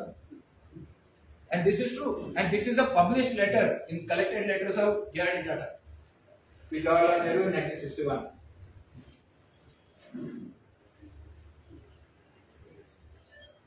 ಮತ್ತೆ ಹೇಳ್ತಾರೆ ನೋಡಿ, ಈ ಸ್ವತಂತ್ರ ಪಾರ್ಟಿಗೆ ಯಾಕೆ ಕೊಡ್ತೇವೆ ಅಂದ್ರೆ ಇಲ್ಲಾಂದ್ರೆ ಮಂದಿ ಮತ್ತೆ ಕಮ್ಯುನಿಸ್ಟ್ ಪಾರ್ಟಿಗೆ ಹೋಗ್ತಾರ ಅಂತ ಹೇಳ್ತಾರೆ.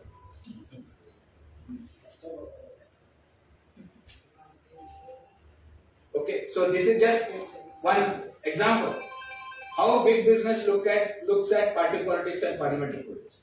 ಇನ್ನೊಂದು ಇಂಟ್ರೆಸ್ಟಿಂಗ್ ಡೆವಲಪ್ಮೆಂಟ್ ಏನಪ್ಪಾ ಅಂದ್ರೆ ನ್ಯಾಷನಲ್ ಎಮರ್ಜೆನ್ಸಿ, 1975 ನ್ಯಾಷನಲ್ ಎಮರ್ಜೆನ್ಸಿ ಹೌದಲ್ರಿ? ಅದೆಲ್ಲ ನಾನೇನ್ ಹೇಳಬೇಕಾಗಿಲ್ಲ, ನಂಗೆ ಏನೇನ್ ಮಾಡಿದ್ರು, ಯಾರ್ಯಾರು ಮಾಡಿ ಹಾಕಿದ್ರು, ವೀಸಾ ಅಂತಾರೆ ಏನಾಯ್ತು, ಸೆನ್ಸರ್ಶಿಪ್ ಅಂದ್ರೆ ಏನಾಯ್ತು, ನಮ್ ಚಂಪಾಸುರ ಬರ್ಬೋದು 25 ದಿನ 26 ರಾತ್ರಿ ಹೌದಲ್ಲ ಅವಾಗ. ಸೊ ಈ ನ್ಯಾಷನಲ್ ಎಮರ್ಜೆನ್ಸಿ ಇಂದ ಇಷ್ಟು ಮಂದಿ ತಳಮಳಗೊಂಡ್ರು ಏನ್ರಿ, but it was constitutional. Because there is a provision in the constitution that the government can declare an internal emergency. She did not do anything against the constitution. Constitution ಆಗಿತ್ತು, okay, ನಮ್ಮ constitution ನಾಗ ಇದೆ, okay. But ಇದ್ರ ಬಗ್ಗೆ JRD ಟಾಟಾನ New York times ನ ಬಂದು interview ಮಾಡಿದ. ಅವಾಗ JRD ಟಾಟಾ ಏನ್ ಹೇಳಿದ್ರು ಅದ್ರ ಕೊಟೇಶನ್ ನೋಡಿದ್ರು 1976 ಏಪ್ರಿಲ್ ನಾಗ. ಅವ್ರು ಹೇಳ್ತಾರ, things had gone too far, support ಮಾಡಕತ್ತಾರೆ emergency. Things had gone too far. You can't imagine what we have gone through here. Strikes, boycotts, demonstrations. Why? There were days I could not walk out of my office onto the street. The parliamentary system is not suited to our needs. The New York Times April 16 print ಆಗಿತ್ತು 1976. ಆ ದೊಡ್ಡ full page article ಬರ್ದ ಎಲ್ಲಾರು ತಿರುಗಾಡಿ, ಆಮೇಲೆ visa ಪಟ್ರಿಲ್ಲ ನಮ್ಗೆ. But but JRD printed ಇದು ಅಂದ್ರೆ fully he and every other businessman supported the emergency. But within few months emergency ಇಂದ ಬಹಳ ಮಂದಿ ತಳವಳಗೊಂಡು ರಾಡಿಕಲ್ ಆಗಕತ್ತರು ಅಂದ್ಕೊಳ್ಳೆ, ಇವ್ರನ್ನ ಹೆಂಗ್ ಕಂಟ್ರೋಲ್ ನಾಗ ಇಡ್ಬೇಕ್ರಿ ಅಂತೇಳಿ ಇದ big businessman Indira Gandhi ವಿರುದ್ಧಾಗಿ we should have restoration of democracy ಅಂತ ಮಾಡಿ ಜನತಾ ಪಾರ್ಟಿ ತಯಾರು ಮಾಡಿದ್ರು. ಆ ಜನತಾ ಪಾರ್ಟಿ ಮ್ಯಾನಿಫೆಸ್ಟೋ ಬರೆದವರು ಟಾಟಾ ಡೈರೆಕ್ಟರ್ ನಾನಿ ಪಾಲ್ಕೆ. ಸೊ ನ್ಯಾಷನಲ್ ಎಮರ್ಜೆನ್ಸಿ ಸಪೋರ್ಟ್ ಮಾಡಿದವರು Tata chairman, and Janata party ಇದನ್ ಮಾಡಿದವರು ಟಾಟಾದ. ಸೊ ಅಂದ್ರೆ ಈ ರೀತಿ ಇರ್ತಾರೆ ಇವರು. ಅಂದ್ರೆ ಯಾರು political managers can be use and discarded. ಆಮೇಲೆ 80 ಒಳಗೆ ಬಂದು ಅವ್ರನ್ನ ತಗೊಂಡು ಆತ ಹೇಳ್ರಿ ಇವ್ರ ನಾಟಕ ಮುಗಿತೀವಿ ನೀವು ಬರ್ರಿ ಅದು. ಸೊ ಈಗ ಅಂತೀವಲ್ಲ, ಮೋದಿಗೆ ಇಷ್ಟು ಸಪೋರ್ಟ್ ಐತ್ರಿ ಇವರೆಲ್ಲ ರೊಕ್ಕಿದ್ದವ್ರು ಮಾಡ್ತಾರೆ, ಹಂಗ ಮಾಡ್ತಾರೆ. ನಾಳೆ if Modi is not useful to them they will throw him out and bring somebody else.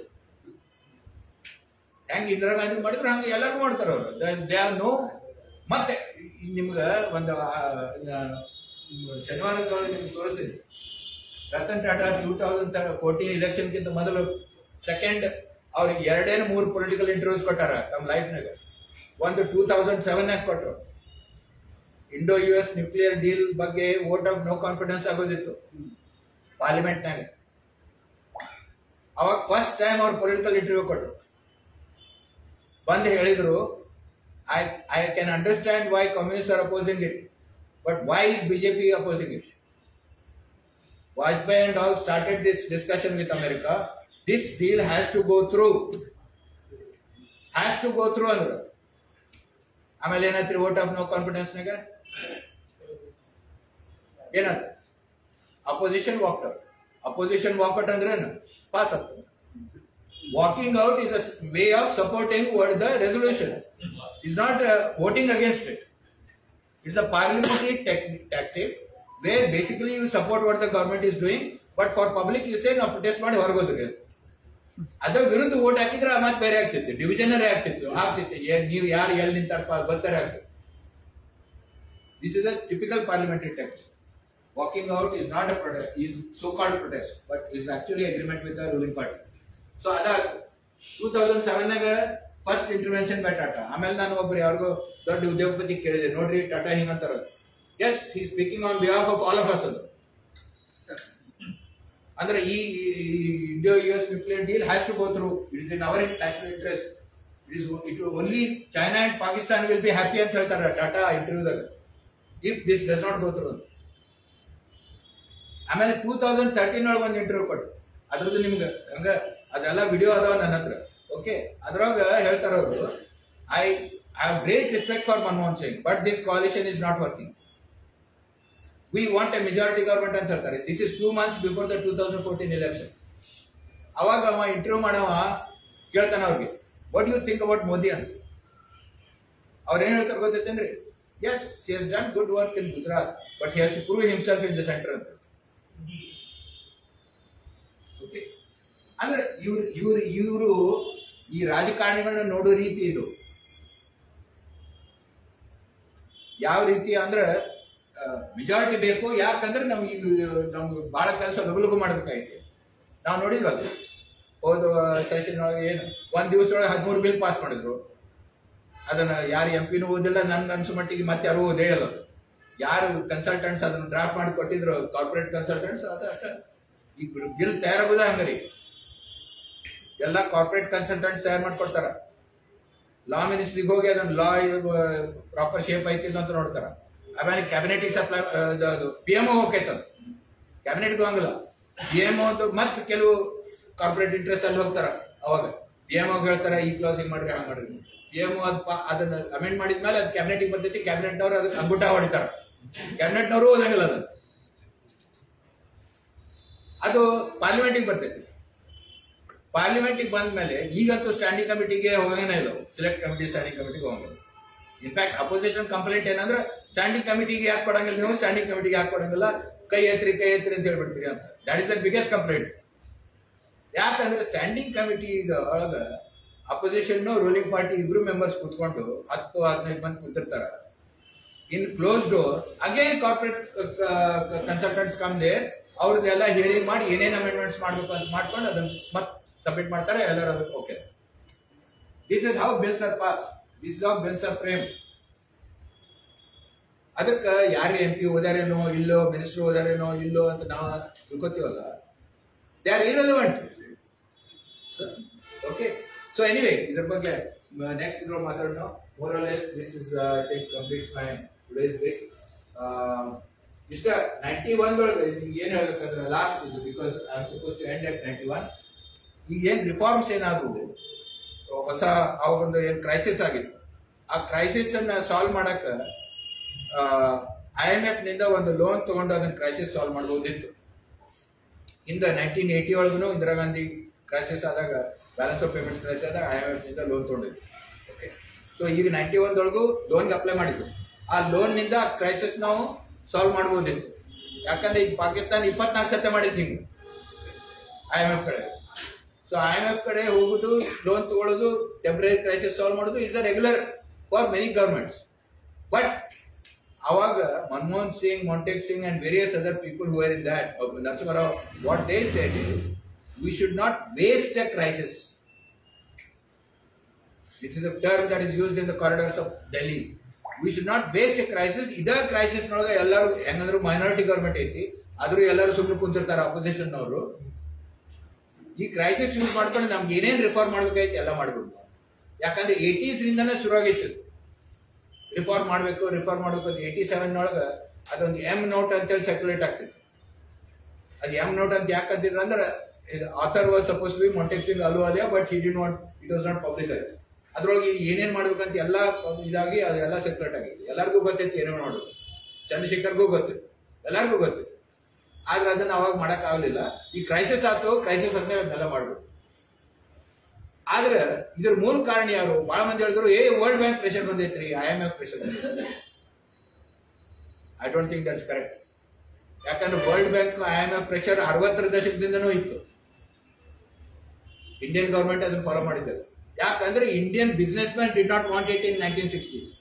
In 1985-86, Birla started investing abroad. Thailand ನೊಳಗ, ಇಂಡೋನೇಷ್ಯಾದಾಗ ಎಲ್ಲ ಪ್ಲಾಂಟ್ಸ್ ಶುರು ಮಾಡಿದ್ರು ಆದಿತ್ಯ ಬಿರ್ಲಾ. ಅಂದ್ರೆ Indian capital was now strong enough to become global, and Birla was a leader in that. And Tatas also had already Air India ಇತ್ತು, TCS ಇತ್ತು, ಕೆಲವು brands ಇತ್ತು, but not in a big scale. So now Indian capital wanted to go become global. They wanted to go take money from international markets, invest in international markets.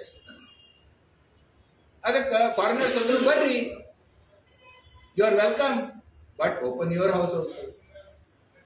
It's not a one way traffic ellidu. Nam market na ನೀವು ಬರಬೇಕಂದ್ರೆ ನಿಮ್ಮ market open ಮಾಡ್ರಿ ಅಂತ. ಅದಕ್ಕೆ ಇದೆಲ್ಲ ಸುಧಾರಣೆ, so called economic reforms ಮಾಡಬೇಕಾದ್ರೆ. ಅಂದ್ರೆ it was actually directed by Indian big business. ಅದರಿಂದ ನೀವು ಈಗ ಟುಡೇ ಇಂಡಿಯನ್ ಕ್ಯಾಪಿಟಲ್, ನಾವು ಫಾರಿನ್ ಇನ್ವೆಸ್ಟ್ಮೆಂಟ್ ಬರಕತ್ತೈತ್ರಿ, ಫಾರಿನ್ ಇನ್ವೆಸ್ಟ್ಮೆಂಟ್ ಬರಕತ್ತೈತ್ರಿ, ಇಷ್ಟ ಐತ್ರಿ, ಅಷ್ಟ ಐತ್ರಿ, ಸ್ಟಾಕ್ ಮಾರ್ಕೆಟ್ ಐತ್ರಿ, ಫಾರಿನ್ ಕಂಪನಿ ಬಂದವ್ರಿ, MNC ಬಂದವ್ರಿ ಅಂತಿದ್ವಿ.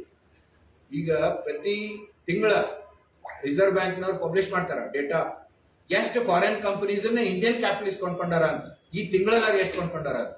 ಪ್ರತಿ ವರ್ಷಕ್ಕೆ ಸುಮಾರು 750ರಿಂದ 800 ಕಂಪನಿಗಳನ್ನು ಇಂಡಿಯನ್ ಕ್ಯಾಪಿಟಲಿಸ್ಟ್ ಕೊಂಡ್ಕೊಳ್ಳಕತ್ತಾರ ಹೊರಗಿನ. So far, according to latest data by department of economic affairs, government of India, nearly $700 billion have been invested abroad by Indian capitalists. Andre they are now become a global like any other multinational firm. So ಅದ್ರ ಸಲುವಾಗಿ ಇದು ಬೇಕಾಗಿತ್ತು. So anyway ಅದನ್ನ ಮುಂದಿನ ಇದ್ರೊಳಗೆ ನೋಡೋಣ. Thank you very much. ಅದೇ GATT agreement sir, GATT agreement ಆಯ್ತು. ಅದು that is a trade agreement. ಅದು ಟ್ರೇಡ್ ಓಪನ್ ಮಾಡ್ಬೇಕಂತ ಹೇಳಿ 92 ಅದೆಲ್ಲ ಶುರುವಾಗ್ತದೆ. ಆಮೇಲೆ ಅದು WTO ಅಂತ 95ದಾಗ ಆಯ್ತು. ಆಮೇಲೆ ಈಗ ಆ WTO ಎಲ್ಲ ಕೊಲಾಪ್ಸ್ ಆಗೈತಿ. ಸೊ ನಮ್ಗೆ ಯಾವಾಗ ಬೇಕು ಅವರು ಓಪನ್ ಮಾರ್ಕೆಟ್, ಫ್ರೀ ಮಾರ್ಕೆಟ್ ಅಂತಾರ, ಯಾವಾಗ ಬೇಡ ಅವಾಗ ಟ್ಯಾರಿಫ್ ಬ್ಯಾರಿಯರ್ಸ್ ಅಂತಾರ. ಈಗ ಟ್ರಂಪ್ ಮಾಡಕತ್ತಲ್ಲ, ಯಾವಾಗ ಬೇಕು ಅವಾಗ ಕಟ್ ಮಾಡ್ತಾರೆ, ಯಾವಾಗ ಬೇಕು ಓಪನ್ ಮಾಡ್ರಿ ಅಂತಾರೆ. That is the nature of international capital. ನಿಮಗೆ ಹೇಳ್ತಾರೆ ನಿಮ್ದು ಓಪನ್ ಮಾಡ್ರಿ ಅಂತ, ನೀವು ಅಲ್ಲಿ ಹೋಗಿ ಅವ್ರ ಏರ್ಲೈನ್ನಾಗ ಅವ್ರ ಮೀಡಿಯಾದಾಗ ಇನ್ವೆಸ್ಟ್ ಮಾಡಕ್ ಟ್ರೈ ಮಾಡ್ರಿ, ಅಲ್ಲ ಮಾಡಕ್ ಹೋಗ್ತಾರೆ. ಅವ ರಿಪೋರ್ಟ್ ಮಾಡೋಕೆ ಇಂಥ ದೊಡ್ಡ ಬಿಲಿಯನರ್ ಅವಲ್ಲಿ ಹೋಗಿ ಫಾಕ್ಸ್ ಚಾನೆಲ್ ಅಂಥವು ಇಂಥವು ಇದನ್ನೆಲ್ಲ, ಅಂದ್ರೆ ನಮ್ಮ ಅರ್ಣಬ್ ಗೋಸ್ವಾಮಿ ಗುರುಗಳು ಅಲ್ಲಿ ಅದಾರಲ್ಲ, ಅಂತ ಚಾನೆಲ್ ಶುರು ಮಾಡಕ್ ಹೋದ್ರೆ ಅವ್ನು ಹೇಳಿದ್ರು ಮೊದಲು ನೀನು ಅಮೆರಿಕನ್ ಸಿಟಿಸನ್ ಆಗಂತ ಹೇಳಿದ್ರು. ಆಸ್ಟ್ರೇಲಿಯನ್ ಇಲ್ಲಿ ಸ್ಟಾರ್ ನೆಟ್ವರ್ಕ್ ಎಲ್ಲ ಮಾಡಿದ್ದ. ಅಂದ್ರೆ ಫಾರಿನರ್ಸಿಗೆ ಅವ್ರು ಅಲೋ ಮಾಡಂಗಿಲ್ಲ, ಏರ್ಲೈನ್ ಮಾಡಕ್ಕೂ ಕೊಡಂಗಿಲ್ಲ, ಮೀಡಿಯಾ ಮಾಡಕ್ಕೂ ಕೊಡಂಗಿಲ್ಲ, several sectors. So all governments restricts ಅದು ಮಾಡೋಣ. ನಮ್ಮವರು ತಮಗೆ ಯಾವಾಗ ಬೇಕು ಅವಾಗ ಓಪನ್ ಮಾಡ್ತಾರೆ, ಯಾವಾಗ ಬೇಡ ಅದನ್ನು ಕಟ್ ಮಾಡ್ತಾರೆ. ಯಾವಾಗ ಕಟ್ ಮಾಡ್ಬೇಕಂತಾರೆ ಅವಾಗ we are poor country, we are poor fisherman. ಅಲ್ಲಿ WTO ಹೋಗಿ ನಮ್ಮ ರೆಪ್ರೆಸೆಂಟೇಟಿವ್ ಮಾತಾಡ್ತಾರೆ, ಪೂರ್ ಫಿಶರ್ಮ್ಯಾನ್, ಪೂರ್ ಫಾರ್ಮರ್ಸ್, ಅದ್ರ ಸಲುವಾಗಿ ಹಿಂಗೆ ಮಾಡ್ಬೇಕ್ರಿ. But basically they are negotiating better terms for themselves. ಬಹಳ ಚಂದ ಜರ್ನಿ ಆಗ್ತದೆ throughout this 1.5 hour. History between the lines ಓದ್ಬೇಕಂತಾರಲ್ಲ, ಅದನ್ನೆಲ್ಲ ನೀವು ಚಂದ ಹೇಳ್ಕೊಡ್ತೀನಿ. ನಾವೇನೋ ಹಿಸ್ಟ್ರಿ ಓದಿದ್ವಿ, ಅನ್ಫಾರ್ಚುನೇಟ್ಲಿ ನಾವು ಏನು ಕೂತೇವಿ, ಈ ನಾವು ಆಲ್ಮೋಸ್ಟ್ ಎಲ್ಲ 60+ ಇದ್ದೀವಿ. ಸ್ವಲ್ಪ ಯಂಗ್ಸ್ಟರ್ಸ್ ಕಾಲೇಜ್ ಅವರು ಅಥವಾ MBA ಎಕನಾಮಿಕ್ಸ್ ಸ್ಟೂಡೆಂಟ್ಸ್ ಬಂದ್ರೆ ಹೆಚ್ಚಿನ ಅನುಕೂಲ ಬೆನಿಫಿಟ್ ಆಗ್ತಿರ್ತೇನೋ ಇರ್ಲಿ. ನಮ್ಮೊಂದು ಎಲ್ಲ ಹಿಸ್ಟ್ರಿ ಅಥವಾ ಮುಂದೆ ಎಲ್ಲ ಕ್ಯಾಪಿಟಲಿಸ್ಟ್ ನಮ್ಮನ್ನ ಆಳ್ತಾರ ಇಂಡೈರೆಕ್ಟ್ಲಿ ಅಂತ ನಮಗೊಂದು ಆಯ್ತು. ನಾವು ಸುಮ್ಮನೆ Gandhi thoughts, Nehru thoughts, Modi thoughts ಅಂತ ಇದೇನೋ ನಾವು ಇಲ್ಲಿ ಇದಾಡ್ತೀವಿ. ಬಟ್ ಇದೆಲ್ಲ ಹಿಂದಿರೋರೆಲ್ಲರೂ ಕ್ಯಾಪಿಟಲಿಸ್ಟ್ ಅಂತ ಕನ್ಫರ್ಮ್ ಆಯ್ತು. ಅದಕ್ಕೆ ಭಾಳ ಚಂದ ನಮ್ಗೆ ಹೇಳ್ಕೊಟ್ರಿ. ನೆಕ್ಸ್ಟ್ ಬ್ಯಾಂಕ್ ನ್ಯಾಷನಲೈಸೇಷನ್ ಆವಾಗ ಅದಕ್ಕಿಂತ ಪೂರ್ವದಲ್ಲಿ ತಮಿಳುನಾಡೊಳಗೆ ಚೆಟ್ಟಿಯಾರ್ ಒಳಗೆ ಪ್ರಕಾಶನ ನಮ್ಮ ಕರ್ನಾಟಕದ ವೈಶ್ಯರಲ್ಲಿ ಬಟ್ ಎಲ್ಲಾ ಬ್ಯಾಂಕಿಂಗ್ ಸೆಕ್ಟರ್ದು ಹೆಡ್ ಆಫೀಸ್ಗಳು ಕೆನರಾ ಅಂದ್ರೆ ಮಂಗಳೂರೊಳಗೆ ಇದ್ರು ಸಹ ಅದ್ರ ರಿಕ್ರೂಟ್ಮೆಂಟ್ಸ್ ಮತ್ತು ಇದು ಎಲ್ಲ ಈಗ ಬೇರೆ ಸ್ಟೇಟಿಗೆ ಹೋಗ್ತಾ ಇದೆ. ಅದಕ್ಕೂ ಟ್ರೇಡ್ಗೆ ಏನಾದ್ರು ಸಂಬಂಧ ಇದೆ? ಈಗ ಸಾವುಕಾರಿ ಅಂತ ಏನಂತೀವಿ ನಾವು, ಮನಿ ಲ್ಯಾಂಡಿಂಗ್, ಅದು ಮೊದಲ ಮೊಘಲ್ ಕಾಲದಾಗ ಹೆಂಗಿತ್ತು ಅದು ಇನ್ನೂ ನಡೆದಿದೆ, ಈಗೇನು ಕಡಿಮೆ ಇಲ್ಲ. ನಮ್ಮಲ್ಲಿ ಎಲ್ಲ ಕಡೆ ನಾವು ಸರಾಫಿ ಅಂತೀವಿ, ಅಲ್ಲಿ ಹೋಗಿ ಇದ್ದದ್ದು ಬಂಗಾರ ಗಿಂಗಾರ ಇಟ್ಟು ತೊಗೊಂಡು ಬರ್ತೀವಿ. ಎಷ್ಟು ಈಗೂ ಸುಧಾ ಎಲ್ಲಿ ನ್ಯಾಷನಲೈಸ್ ಬ್ಯಾಂಕ್ಸು ಅಥವಾ ಈ ಪ್ರೈವೇಟ್ HDFC ICICI ಬ್ಯಾಂಕ್ ಎಲ್ಲಿ ರೈತರು ಕೊಡ್ತಾರೆ, ಅವ್ರ ಕೊನೆಗೆ ದಲಾಲರ ಕಡೆ ತಗೋಬೇಕು, ಹೈ ಇಂಟ್ರೆಸ್ಟ್ ರೇಟ್ನಾಗ APMC ಮಾರ್ಕೆಟ್ ದಲಾಲ್ ಇರ್ತಾರಲ್ಲ ಅವ್ರ ಕಡೆ ತಗೋಬೇಕು, ಇಲ್ಲಾಂದ್ರೆ ಈ ಮಾರವಾಡಿಯವ್ರ ಕಡೆ ಸರಾಫಿ ಕಡೆ ತಗೋಬೇಕು. ಆಮೇಲೆ ಒತ್ತಿ ಇಟ್ಟು ತಗೋಬೇಕು. 3% ಈಸ್ ಕಾಮನ್, 3% ಪರ್ ಮಂತ್ ಅಂದ್ರೆ 36% ಇಸ್ ಕಾಮನ್. ಮತ್ ಈಗ NBFCs ಅಂತ ಮಾಡ್ಯಾರ, ಅವು ಮೋರಲೆಸ್ 24-20+% ನಾಗನ ಕೊಡ್ತಾರ. ಗೋಲ್ಡ್ ಲೋನ್ಸ್ ಅಂತಾರ. ಅಂದ್ರೆ ಈ ಬೇರೆ ಬೇರೆ ಸ್ಕೀಮ್ಸ್ ಆಗ್ಯಾವ. ಈ ಆಕ್ಚುಲಿ ಬ್ಯಾಂಕಿಂಗ್ ಸೆಕ್ಟರ್ ಅಂದ್ರೆ suppose to be discipline sector. Okay, so there is some limit on that. RBI control ಮಾಡ್ತೀವಿ.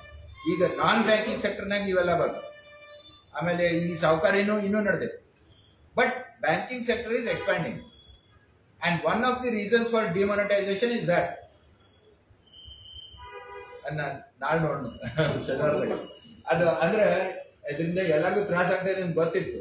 But they wanted to bring everybody into the banking network. Demonetisation and then UPI. ಇದರಿಂದ ಏನಾಯ್ತು, cash ಕಡಿಮೆ ಏನಾಗಲಿಲ್ಲ, actually cash ಹೆಚ್ಚಿಗೆ ಆಗೈತಿ. ಈಗ ಮೊದಲಿಂದ 2016 ಈಗ current cash circulation ನೋಡಿದ್ರೆ ಈಸ್ ಮೋರ್.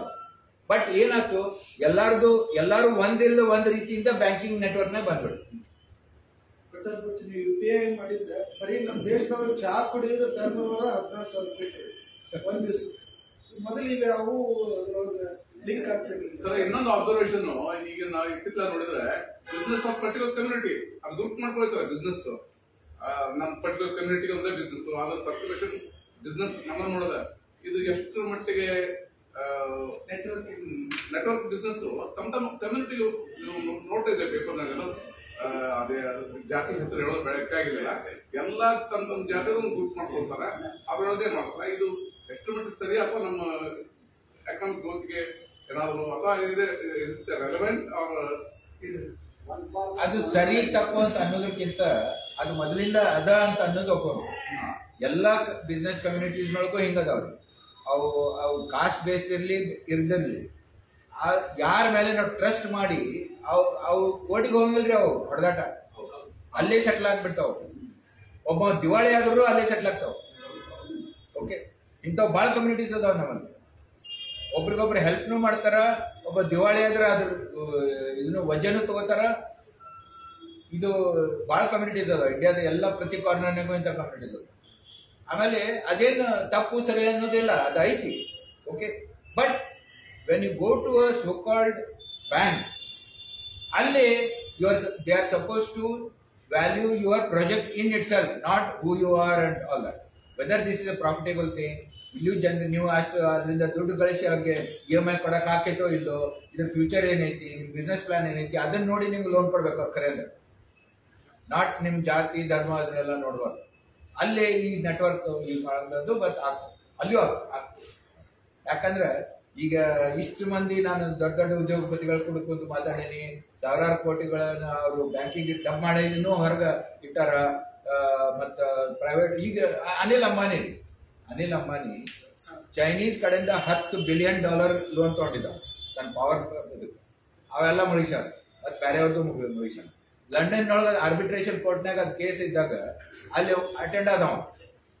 ಚೈನೀಸ್ ಅಲ್ಲಿ ಲಂಡನ್ ಹಾಕಿದ್ರು, ಭಾಳ ಮಂದಿ ಲಂಡನ್ಗೆ ಹೋಗ್ತಾರೆ, centre for this kind of. ಅವಾಗ ಹೋದಾಗ ಹೇಳ್ದ, ನನ್ನ ಹತ್ರ ಒಂದು ದುಡ್ಡು ಇಲ್ರಿ, ನಾನು ದಿವಾಳಾಗೇನಿ ಅಂತ. ನೀವು ಪ್ರೈವೇಟ್ ಜೆಟ್ನಾಗ ಬಂದಿವಲ್ಲೋ ಲಂಡನ್ಗೆ ಅಂತಂದ್ರು. ಅವ ಹೇಳ್ತಾನೆ, ಅದು ನಂದಲ್ರಿ, ನನ್ನ ಮಗಂದಂತ. ಮತ್ತೀಗ ನಿನ್ನೆ ಹೋದ ವಾರ ಅನೌನ್ಸ್ ಮಾಡೋಣ, ಆಂಧ್ರದೊಳಗೆ 10,000 ಕೋಟಿ ಹಾಕ್ತಾನಂತ. ಏನೋ ಸೋಲಾರ್ ಏನೋ ಪವರ್ ಬಗ್ಗೆ. ಈ 10,000 ಕೋಟಿ ಎಲ್ಲಿಂದ ಬಂತು? ಹಂಗ ಇಷ್ಟು ದಿವಸ ದಿವಾಳಿ ಆಗಿ ಓಡಾಡ್ತಿದ್ದ. So this part of the system. Bank ಚೇರ್ಮನ್ಗಳು, ಬ್ಯಾಂಕ್ ಇವರು, ಅವ್ರ ಮಕ್ಕಳು ಹಾರ್ವರ್ಡ್ಗೆ ಹೆಂಗೆ ಹೋಗ್ತಾರ, ಯಾರು ಅವ್ರು ಫೀಸ್ ಕೊಡ್ತಾರ, ಅವ್ರ ಮಕ್ಕಳು, ಸೊಸೆಯರು, ಹಳೆಯರು, ಇವೆಲ್ಲ ಅವ್ರು ದೊಡ್ಡ ಕಥೆ ಇತ್ತು. ರೂಲ್ ಪಾಲಿಸಿ ಅಂತ ಹೇಳಿದ್ರೆ ಬ್ರಿಟಿಷ್ ಹಾಕಿದ್ರು. ಇಷ್ಟು ಸ್ವಾತಂತ್ರ್ಯ ಸಿಕ್ತು 78ರಲ್ಲಿ ಎಲ್ಲರೂ ಕಳಗಿ ನಾವು ಇಷ್ಟ ಪರಿಸ್ಥಿತಿ ಇರ್ತದೆ ಬರ್ದಾಗಿ. ಯಾಕಂದ್ರೆ ಇದನ್ನ ಮಾಡ್ಕೊಂಡು ಹೋಗ್ತೀವಿ. ಯಾಕಂದ್ರೆ ಅವ್ರ ಪಾವರ್ ತಗೊಳಕ ಏನ್ ಮಾಡ್ತಾರೆ ಅದು ಗೊತ್ತದ ಅವ್ರ ಶಾಣೆ. ನಾವು ಆಳಿಸ್ಕೊಳ್ಳೋ ಸ್ಥಿತಿ ಏನಿತ್ತು ಅದೇ ಅಂತ ಹೇಳ್ತೀವಿ. ಎಲ್ಲ ಅದನ್ನ ಮಾಡ್ತಾ ಇದ್ದಾರೆ. ನಮ್ಮ ಗರೀಬಿ ಹಟಾವೋ ಅಂತ ಮತ್ತೆ ಜೆಪಿ ಮೂವ್ಮೆಂಟ್ ಬಂದಾಗ ಮತ್ತೆ ಹೊಳ್ಳಿ ಅದಕ್ಕೆ ಅಡ್ಜಸ್ಟ್ ಆಗೋಲ್ಲ ನಾವು. ಅದೇ ಬೇಕಂತ ಈಗಿರೋದು ಅದ ಪರಿಸ್ಥಿತಿ. ನಾವು ದುಡಿದ ಏನಂತ ಎಲ್ಲ ಪ್ಲಾನಿಂಗ್ ಪರಿಸ್ಥಿತಿ ಇರ್ತಾರ, ಬಡವನ್ನ ಕಡಿಮೆ ಮಾಡ್ಬೇಕು, ಅದು ಕಡಿಮೆ ಆಗೋದಿಲ್ಲ. ಇಷ್ಟು ಮಂದಿ ಕೈ ಇರ್ತೈತಿ ಅವರ ಆಡ್ತಾ ಇದ್ದಾರೆ. ಡೆಮೋಕ್ರಸಿನ ಹಣೆ ಬರ ಪರಿಸ್ಥಿತಿ. ಇದೇನೈತಲ್ರಿ, ಅದರ ಇದು ಆಕ್ಚುಲಿ ಟ್ರಾನ್ಸ್ಫರ್ ಆಫ್ ಪವರ್ ಆಗಿದೆ. State has remain the same. ನಿಮ್ಗೊಂದು ಉದಾಹರಣೆ ಕೊಡ್ತೀನಿ. ನಾನು TCS ನಾಗ ಇದ್ದಾಗ ಹಂಗ ಒಂದು ಈ ಗವರ್ನೆನ್ಸ್ ಅಂತ ಶುರು ಆಯ್ತು ನೋಡ್ರಿ. ಎಲ್ಲ ನಾವು ಎಲೆಕ್ಟ್ರಾನಿಕ್ ನಾಗ ಮಾಡ್ತೀವಿ, ಡಿಜಿಟಲ್ ಮಾಡ್ತೀವಿ. ಸರ್ಕಾರ ಮತ್ತು ನಾಗರಿಕರ ನಡುವೆ ಯಾರು ಬೇಡ, ಡೈರೆಕ್ಟ್ ಅಪ್ರೋಚ್ ಮಾಡ್ಬೋದು. ನಡುವೆ ಯಾರು ದಲಾಲರು ಏಜೆಂಟ್ರು ಬೇಕಾಗಿಲ್ಲ. ನಾವು ಹೊಸ ರೀತಿಯಿಂದ ಗವರ್ನೆನ್ಸ್ ಮಾಡ್ತೀವಿ ಅಂತ ಶುರು ಆತಲ್ಲ. ಇದು 20 ವರ್ಷದಿಂದ ಶುರು ಆಗ್ತದೆ. ಓಕೆ, ಸೊ ಅವಾಗ ನಾನು ಗುಜರಾತದ IT ಸೆಕ್ಟರ್, ಮೋದಿ ಇದ್ರೊಳಗಿದ್ರು and he was very enthusiastic. Modi was digitising police stations, this that, assembly, ಸಚಿವಾಲಯ ಎಲ್ಲ ವೆರಿ ಫಾಸ್ಟ್ ಮಾಡಕತ್ತಿದ್ರು. ಓಕೆ, ಅವಾಗ ನಾನು ಗುಜರಾತ್ IT ಸೆಕ್ರೆಟರಿ ಕೇಳಿದೆ, ಹಂಗ ಅಂದೆ ಫ್ರೆಂಡ್ಲಿ ಇದ್ರೊಳಗೆ, ನೋಡ್ರಿ ನಾವು ಈಗ ಇದನ್ನ ಮಾಡಕತ್ತೀವಿ, ಡಿಜಿಟೈಸ್ ಮಾಡಕತ್ತೀವಿ, ಕಂಪ್ಯೂಟರೈಸ್ ಮಾಡಕತ್ತೀವಿ. ಬಟ್ ಕಂಪ್ಯೂಟರೈಸ್ ನಾವು ಏನ್ ಮಾಡಕತ್ತೀವಿ? ಈ ಪ್ರೊಸೆಸಸ್ ಏನದಾವಲ್ಲ, ಯಾವ ಪ್ರೊಸೆಸಸ್, ಗವರ್ನಿಂಗ್ ಪ್ರೊಸೆಸಸ್ ಅಂತೀವಿ, ಗವರ್ನೆನ್ಸ್ ಪ್ರೊಸೆಸಸ್ ಅಂತೀವಿ, ಇವೆಲ್ಲ 1857 ಆದ್ಮೇಲೆ ಬ್ರಿಟಿಷರು ಕಟ್ಟಿದ ರಾಜ್ಯ ಇದು. ಇವೆಲ್ಲ 1860, 61, 62 ತಯಾರಾಗಿದ್ದು ರೀ. ಸಮಿತಿಗಳು, ರೂಲ್ಸ್, ಪ್ರೊಸೀಜರ್ಸ್ ಎಲ್ಲ ಇವು ಅವಾಗ. ಇವ್ರೇನ್ ನೇಮ್ ಚೇಂಜ್ ಮಾಡಕತ್ತಾರ ಅಷ್ಟ, ಭಾರತೀಯ ನ್ಯಾಯ ಸಂಸ್ಥೆ ಅಂತಾರ, ಇದಂತಾರ, ಅದಂತಾರ ಅಷ್ಟ. ಬಾಕಿ ಎಲ್ಲ ಅದಕ್ಕೆ are we computerising a colonial state ಅಂದ್ರೆ ನಾವು 19th ಸೆಂಚುರಿ ಸ್ಟೇಟ್ ಅನ್ನ ನಾವು ಕಂಪ್ಯೂಟರೈಸ್ ಮಾಡಕತ್ತೀವೋ ಏನ್ ಇದ್ದ ಒಂದು ಅವಕಾಶ ಅಂತ ತಿಳ್ಕೊಂಡು, should we empower people, should we democratise the process ಅಂತ ಹೇಳಿ ಅವೇನಂತ ಗೊತ್ತೈತೇನ್ರಿ? You are saying you are right ಅನ್ನೋ. ಇನ್ಫಾರ್ಮಲ್ ಇತ್ತು, ನಾನೇ ರೆಕಾರ್ಡ್ ಮಾಡಕತ್ತಿದ್ದಿಲ್ಲ ಅದನ್ನ. ಅವಂದ ನೋಡ್ರಿ, ಈ IAS ಆಫೀಸರ್ಸ್ ಬಹಳ ಮಂದಿಗೆ ಮುಂದೆ ಮಾಸ್ಟರ್ಸ್ ಮಾಡಕ್ ಹೊರದೇಶಕ್ಕೆ ಕಳಿಸ್ತಾರೆ. ಈಗ ಹಾರ್ವರ್ಡ್ನಾಗ ಕೆನಡಿ ಸ್ಕೂಲ್ ಆಫ್ ಗವರ್ಮೆಂಟ್ ಅಂತ ಐತಿ. ಹಿಂಗೆಲ್ಲ ಬೇರೆ ಬೇರೆ ಕಡೆ ಗವರ್ನೆನ್ಸ್ ಹೆಂಗ್ ಮಾಡ್ಬೇಕು, ಪಬ್ಲಿಕ್ ಪಾಲಿಸಿ ಅಂದ್ರೆ ಏನು ಅಂತೇಳಿ ಮಾಸ್ಟರ್ಸ್ ಮಾಡಕ್ ಕಳಿಸ್ತಾರೆ ಬೇರೆ ಬೇರೆ ದೇಶಕ್ಕೆ. ಅವ ಹೇಳಿದ, ನಾನು ಜಪಾನ್ಗೆ ಹೋಗಿದ್ದೆ, ನಾನು ಮಾಸ್ಟರ್ಸ್ ಮಾಡಕ್ ಹೋಗಿದ್ದೆ. ಅಲ್ಲಿ ಏನ್ರಿ ನನಗೆ ಬಹಳ ವಿಚಿತ್ರ ಅನಿಸ್ತು ಅಂತ. ಯಾಕ the government trust the citizens ಅನ್ನೋ. ಅವಾಗ ಆಶ್ಚರ್ಯ ಆಗ್ಬಿಟ್ಟಿದೆ. ಯಾಕ ಅಂದೆ, because we don't trust our citizens. Because 1857 ಆದ್ಮೇಲೆ ಬ್ರಿಟಿಷರು said that all Indians are cutthroats and chores. ಅವ್ರು ಟ್ರಸ್ಟ್ ಮಾಡಬೇಡ್ರಿ ಅಂತ ಆ ರೀತಿಯ ಪ್ರೊಸೀಜರ್ಸ್ ಎಲ್ಲ ಮಾಡಿದ್ರು. ಅದಕ್ಕೆ ಎಲ್ಲದಕ್ಕೂ ಟ್ರಿಪ್ಲಿಕೇಟ್ ಅಂತಾರ ಅವರು. ನೀವು ಯಾರು ಅನ್ನೋದಕ್ಕೆ ಬೇರೆಯವ್ರ ಟೆಸ್ಟ್ ಮಾಡಿ ತೊಗೊಂಡ್ಬರ್ರಿ, ಯಾರೇ ಪ್ರಾಪರ್ಟಿ ಆದ್ಮಿ ನಿಮ್ಗೆ ಬಂದು ಜಾಮೀನು ಕೊಡ್ಬೇಕು, ಅವ ನಿಮ್ಗೆ ಸರ್ಟಿಫೈ ಮಾಡ್ಬೇಕು. ಹೌದ್ರಿ, ಇವ್ರು ಒಳ್ಳೆಯವರು ಅದಾರ, ಇವ್ರ ಕ್ಯಾರೆಕ್ಟರ್ ಸರ್ಟಿಫಿಕೇಟ್ ತಗೋಬೇಕು ಅಂದ್ರೆ ನಿಮ್ಗೆ ಟ್ರಸ್ಟ್ ಮಾಡಂಗಿಲ್ಲ ಅವರು. ಅವ ಹೇಳ್ತಾನೆ, ಜಪಾನ್ಯಾಗ ಅವ್ರು ಟ್ರಸ್ಟ್ ಮಾಡ್ತಾರ್ರಿ. ಗವರ್ನೆನ್ಸ್ ಏನೈತಲ್ರಿ, ಅದ್ರದ್ದು ಏನ್ ಸ್ಟ್ರಕ್ಚರ್ ಐತಲ್ಲ, that has remained a colonial state. ಅಷ್ಟೇ. ಇವನ್ ಅಡ್ಮಿನಿಸ್ಟ್ರೇಷನ್ ಯಾವ ಬ್ರಿಟಿಷರು ಈವರೆಗೆ ಬಿಟ್ಟು ಹೋಗ್ಯಾರೋ ಅದೇನ ಫಾಲೋ ಮಾಡಕ್ಕೆ. ಏನ್ ಸುಮ್ಮನೆ ಎಲ್ಲ ರೂಲ್ಸ್ ನಾವೆಲ್ಲ ಹೆಂಗಿದ್ವಿ ಅಂದ್ರೆ ಓಟ್ ತಗೊಳೋದು ಕರೆಕ್ಟದವ್ರಿಗೆ. ಇನ್ನೊಬ್ಬ ಜಾಯಿಂಟ್ ಸೆಕ್ರೆಟರಿ ನಾನು ಇಂಟರ್ವ್ಯೂ ಮಾಡಕತ್ತಿದ್ದೆ. Joint secretary central government interview ಮಾಡಕತ್ತಿದ್ದೆ. ಅವ್ರು ಕೇಳಿದೆ, ನಿಮ್ಗೆ ಟ್ರೈನಿಂಗ್ ನಂಗೆ ಏನೇನ್ ಮಾಡಿದ್ರಿ? ಅವ ಹೇಳಿದ, ಮತ್ತೆ ಇಷ್ಟು ಲ್ಯಾಂಡ್ ಓನರ್ಶಿಪ್ ಬಗ್ಗೆ ಇಷ್ಟು ಕಾಂಪ್ಲಿಕೇಶನ್ಸ್ ಅದಾವ ಇಲ್ಲಿ. ಯಾವ್ದು ಕಮ್ಯುನಲ್ ಓನರ್ಶಿಪ್ ಐತಿ, ಯಾವ್ದು ಪಂಚಾಯತ್ ಓನರ್ಶಿಪ್ ಐತಿ, ಯಾವ್ದು ಇಂಡಿವಿಜುವಲ್ ಓನರ್ಶಿಪ್ ಐತಿ, ಯಾವ್ದು ಟ್ರೈಬಲ್ ಕಮ್ಯುನಿಟಿ, ಬುಡಕಟ್ಟು ಜನಾಂಗ ಓನರ್ಶಿಪ್ ಐತಿ, ಪ್ರೈವೇಟ್ ಓನರ್ಶಿಪ್ ಏನೈತಿ, ಇಷ್ಟು ಕಾಂಪ್ಲಿಕೇಶನ್ಸ್ ಅದಾವ ಇಲ್ಲಿ. ಯಾರಿಗೆ ಜಾಗೀರ್ ಕೊಟ್ಟಿದ್ರು, ಎಲ್ಲಿ ಹೋಗಿತ್ತು, ಏನಾಗಿತ್ತು ಅಂತ ಹೇಳಿ ಅಂದ್ಕೊಂಡು ನೀವು ಹೆಂಗ್ ಮಾಡ್ತೀರಿ? That is the most important thing. ನಮ್ಗೆ ಕಲ್ಸೋದು ಎರಡು ಅಂತ ಹೇಳ್ತಾರೆ IAS ಟ್ರೈನಿಂಗ್ ಒಳಗ. ಆದ್ಮೇಲೆ ಟ್ರೈನಿಂಗ್ ಫಸ್ಟ್ ಅಂದ್ರ ಲ್ಯಾಂಡ್ ಓನರ್ಶಿಪ್ ಬಗ್ಗೆ ನಮ್ಗೆ ಕಲಿಸ್ತಾರ. ಆಮೇಲೆ ನಮ್ಗೆ ಕರ್ಕೊಂಡು ಹೋಗಿ ಲ್ಯಾಂಡ್ ಹೆಂಗ್ ಸರ್ವೆ ಮಾಡ್ಬೇಕು ಅಂತೇಳಿ, ನೀವು ಬರೇ ಇಲ್ಲಿ ಆಫೀಸ್ನಾಗ ಕೊಟ್ಟಿರ್ಬೇಡ್ರಿ, ಇಲ್ಲಿ ಸರಪಣಿ ಹಿಡಿದು ಸರ್ವೆ ಮಾಡ್ರಿ. ಅಂತ ಕಲಿಸಿದ್ರು. ಯಾಕಂದ್ರೆ the first assignment given to them as assistant collector, ಎಲ್ಲ ಅಸಿಸ್ಟೆಂಟ್ ಕಮಿಷನರ್ ಅಂತ ಹಾಕ್ತಾರೆ. The task given to all IAS officer is land acquisition from farmers ಅಂತ ಹೇಳ್ದವ ನಾನು. ಫಸ್ಟ್ ಟಾಸ್ಕ್ ಅವ್ರು ಕೊಡೋದಂದ್ರೆ ಹೆಂಗ್ ಲ್ಯಾಂಡ್ ಅಕ್ವೈರ್ ಮಾಡ್ಬೇಕು ಅಂತ. ಯಾಕಂದ್ರೆ ಬ್ರಿಟಿಷ್ ಕಾಲದಾಗ ಆಗಿದ್ವು ಅದು ಲ್ಯಾಂಡ್ ಅಕ್ವಿಸಿಷನ್ ಆಕ್ಟ್. ಅದ್ರೊಳಗೆ ಅವ್ರು ಹೇಳ್ಬಿಟ್ಟಾರ there is a power of eminent domain ಅಂತ. ಅಂದ್ರೆ ರಾಜ್ಯದ ಅಧಿಕಾರ, ಯಾರು ರಾಜ್ಯ ನಮಗೆ ಈ ಲ್ಯಾಂಡ್ ಬೇಕಾದ್ರೆ ಯಾರು ಅದನ್ನ ವಿರೋಧ ಮಾಡಕ್ ಸಾಧ್ಯ ಇಲ್ಲ. ಅದು ರಾಜ್ಯಕ್ಕೆ ಅಧಿಕಾರ ಐತಿ, ಯಾವ ಲ್ಯಾಂಡ್ ಸುಧಾ ಅದನ್ನ ತಗೋಬಹುದು, ನಮಗೆ ಎಷ್ಟು ಬೇಕು ಅಷ್ಟು ಕಂಪೆನ್ಸೇಷನ್ ಕೊಟ್ಟು ಸೋ ಕಾಲ್ಡ್ ಓಕೆ, ಅದು ಮಾರ್ಕೆಟ್ ರೇಟ್ ಏನೇನು ಇನ್ನೊಂದು ಸಣ್ಣ ಸರ್, ಆದ್ರೆ ಯಾರು ಅದನ್ನ ಪಡಂಗಿಲ್ಲ ಅನ್ನಕ್ ಬರಲ್ಲ. ಒಂದು ನೋಟಿಫಿಕೇಶನ್ ಬಂತ ಅನ್ಬೋದು, ಫಸ್ಟ್ ಟ್ರೈನಿಂಗ್ ನಮ್ಗೆ ಇದ್ರಾಗ ಕೊಡ್ತಾರೆ ಅಂತ. ಇಷ್ಟು ವರ್ಷ ನಮ್ಮ ಹಿರಿಯರು ನಾವು ಎಷ್ಟೋ ತೊಂದರೆ ಆದರೂ ನಾವು ಯಾಕೆ ಇಂಡಿಯನ್ಸ್ ನಾವು ಸರ್ವೈವ್ ಆಗೋದು ಅಂದರೆ, ಪ್ರತಿಯೊಬ್ಬರು ಇಂಡಿಯನ್ ಮೆಂಟಾಲಿಟಿ ಹೆಂಗಿದೆ ಅಂದರೆ, ನಾವು ಒಂದೇ ಇದ್ರಾಗ ಇನ್ವೆಸ್ಟ್ ಮಾಡಿರಂಗಿಲ್ಲ. ಲ್ಯಾಂಡ್ ಲೋನ್ ಮಾಡಿರ್ತೀವಿ, ಬ್ಯಾಂಕಿನಾಗ ಇರ್ತೈತಿ, ಮನೆಯೊಳಗೆ ಕ್ಯಾಶ್ ಇರ್ತೈತಿ, ಅಂದ್ರೆ 4-5 ಕಡೆ ನಮ್ಮದು ಡಿಸ್ಟ್ರಿಬ್ಯೂಷನ್ ಇರ್ತದೆ. ಇನ್ನು ಮುಂದೆ ಇದು ಉಳಿಸೋದಕ್ಕೆ ಗ್ಯಾರಂಟಿ ಇಲ್ಲ. ಯಾಕಂದ್ರೆ 5 ರೂಪಾಯಿನ ಕಿಸ್ತಾಗಿಲ್ದ ಬರ್ತಾರೆ ಜನ. ನಮ್ಮ ಹಿರಿಯರು ಹೇಗಿದ್ರು ಅಂದರೆ, ಮನೆಯೊಳಗೆ ಸ್ವಲ್ಪ ದುಡ್ಡು, ಬಂಗಾರ, ಆಮೇಲೆ ಒಂದಿಷ್ಟು ಹೊಲ, ಒಂದಿಷ್ಟು ಮನಿ, ಈ ಸಿಸ್ಟಮ್ ನಮ್ದು ಇತ್ತು. ನಾವು ಹೀಗಾಗಿ ಈ ದೇಶದೊಳಗೆ ನಮ್ಗೆ ಏನೂ ಪರಿಣಾಮ ಆಗಲಿಲ್ಲ. ಏನು ನ್ಯಾಷನಲೈಸೇಷನ್ ಅದು ಎಲ್ಲ ಆದರೂ ಸಹಿತ ನಾವು ಸರ್ವೈವ್. ಇನ್ನು ಮುಂದೆ ಏನೈತಲ್ಲ ಭಾಳ ಕಠಿಣ ಇದೆ. ಯಾಕಂದ್ರೆ ಇವತ್ತಿವರೆಗೆ ನಾನು ನಮ್ಗೆ ಯಾವುದೋ ಫೋನ್ಪೇ ಇಲ್ಲ, ನಮ್ಮ ATM ಯೂಸ್ ಮಾಡಿಲ್ಲ, ಏನಿದ್ರು ಕ್ಯಾಶ್.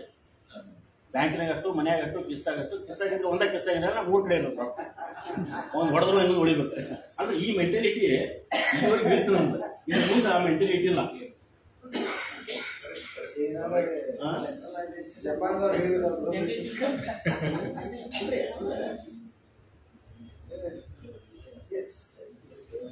ವಿದ್ಯಾರ್ಥಿಗಳು ಈ ಕಾರ್ಯಕ್ರಮ ಆಕ್ಚುಲಿ ಸ್ಕೂಲ್ ಕಾಲೇಜ್ ಮಾಡಿದ್ರೆ ಬಹಳ ಚಲೋ. ಈಗ ಐತಲ್ರಿ, ಬ್ರಾಡ್ಕಾಸ್ಟ್ ಆಗ್ತಲ್ಲ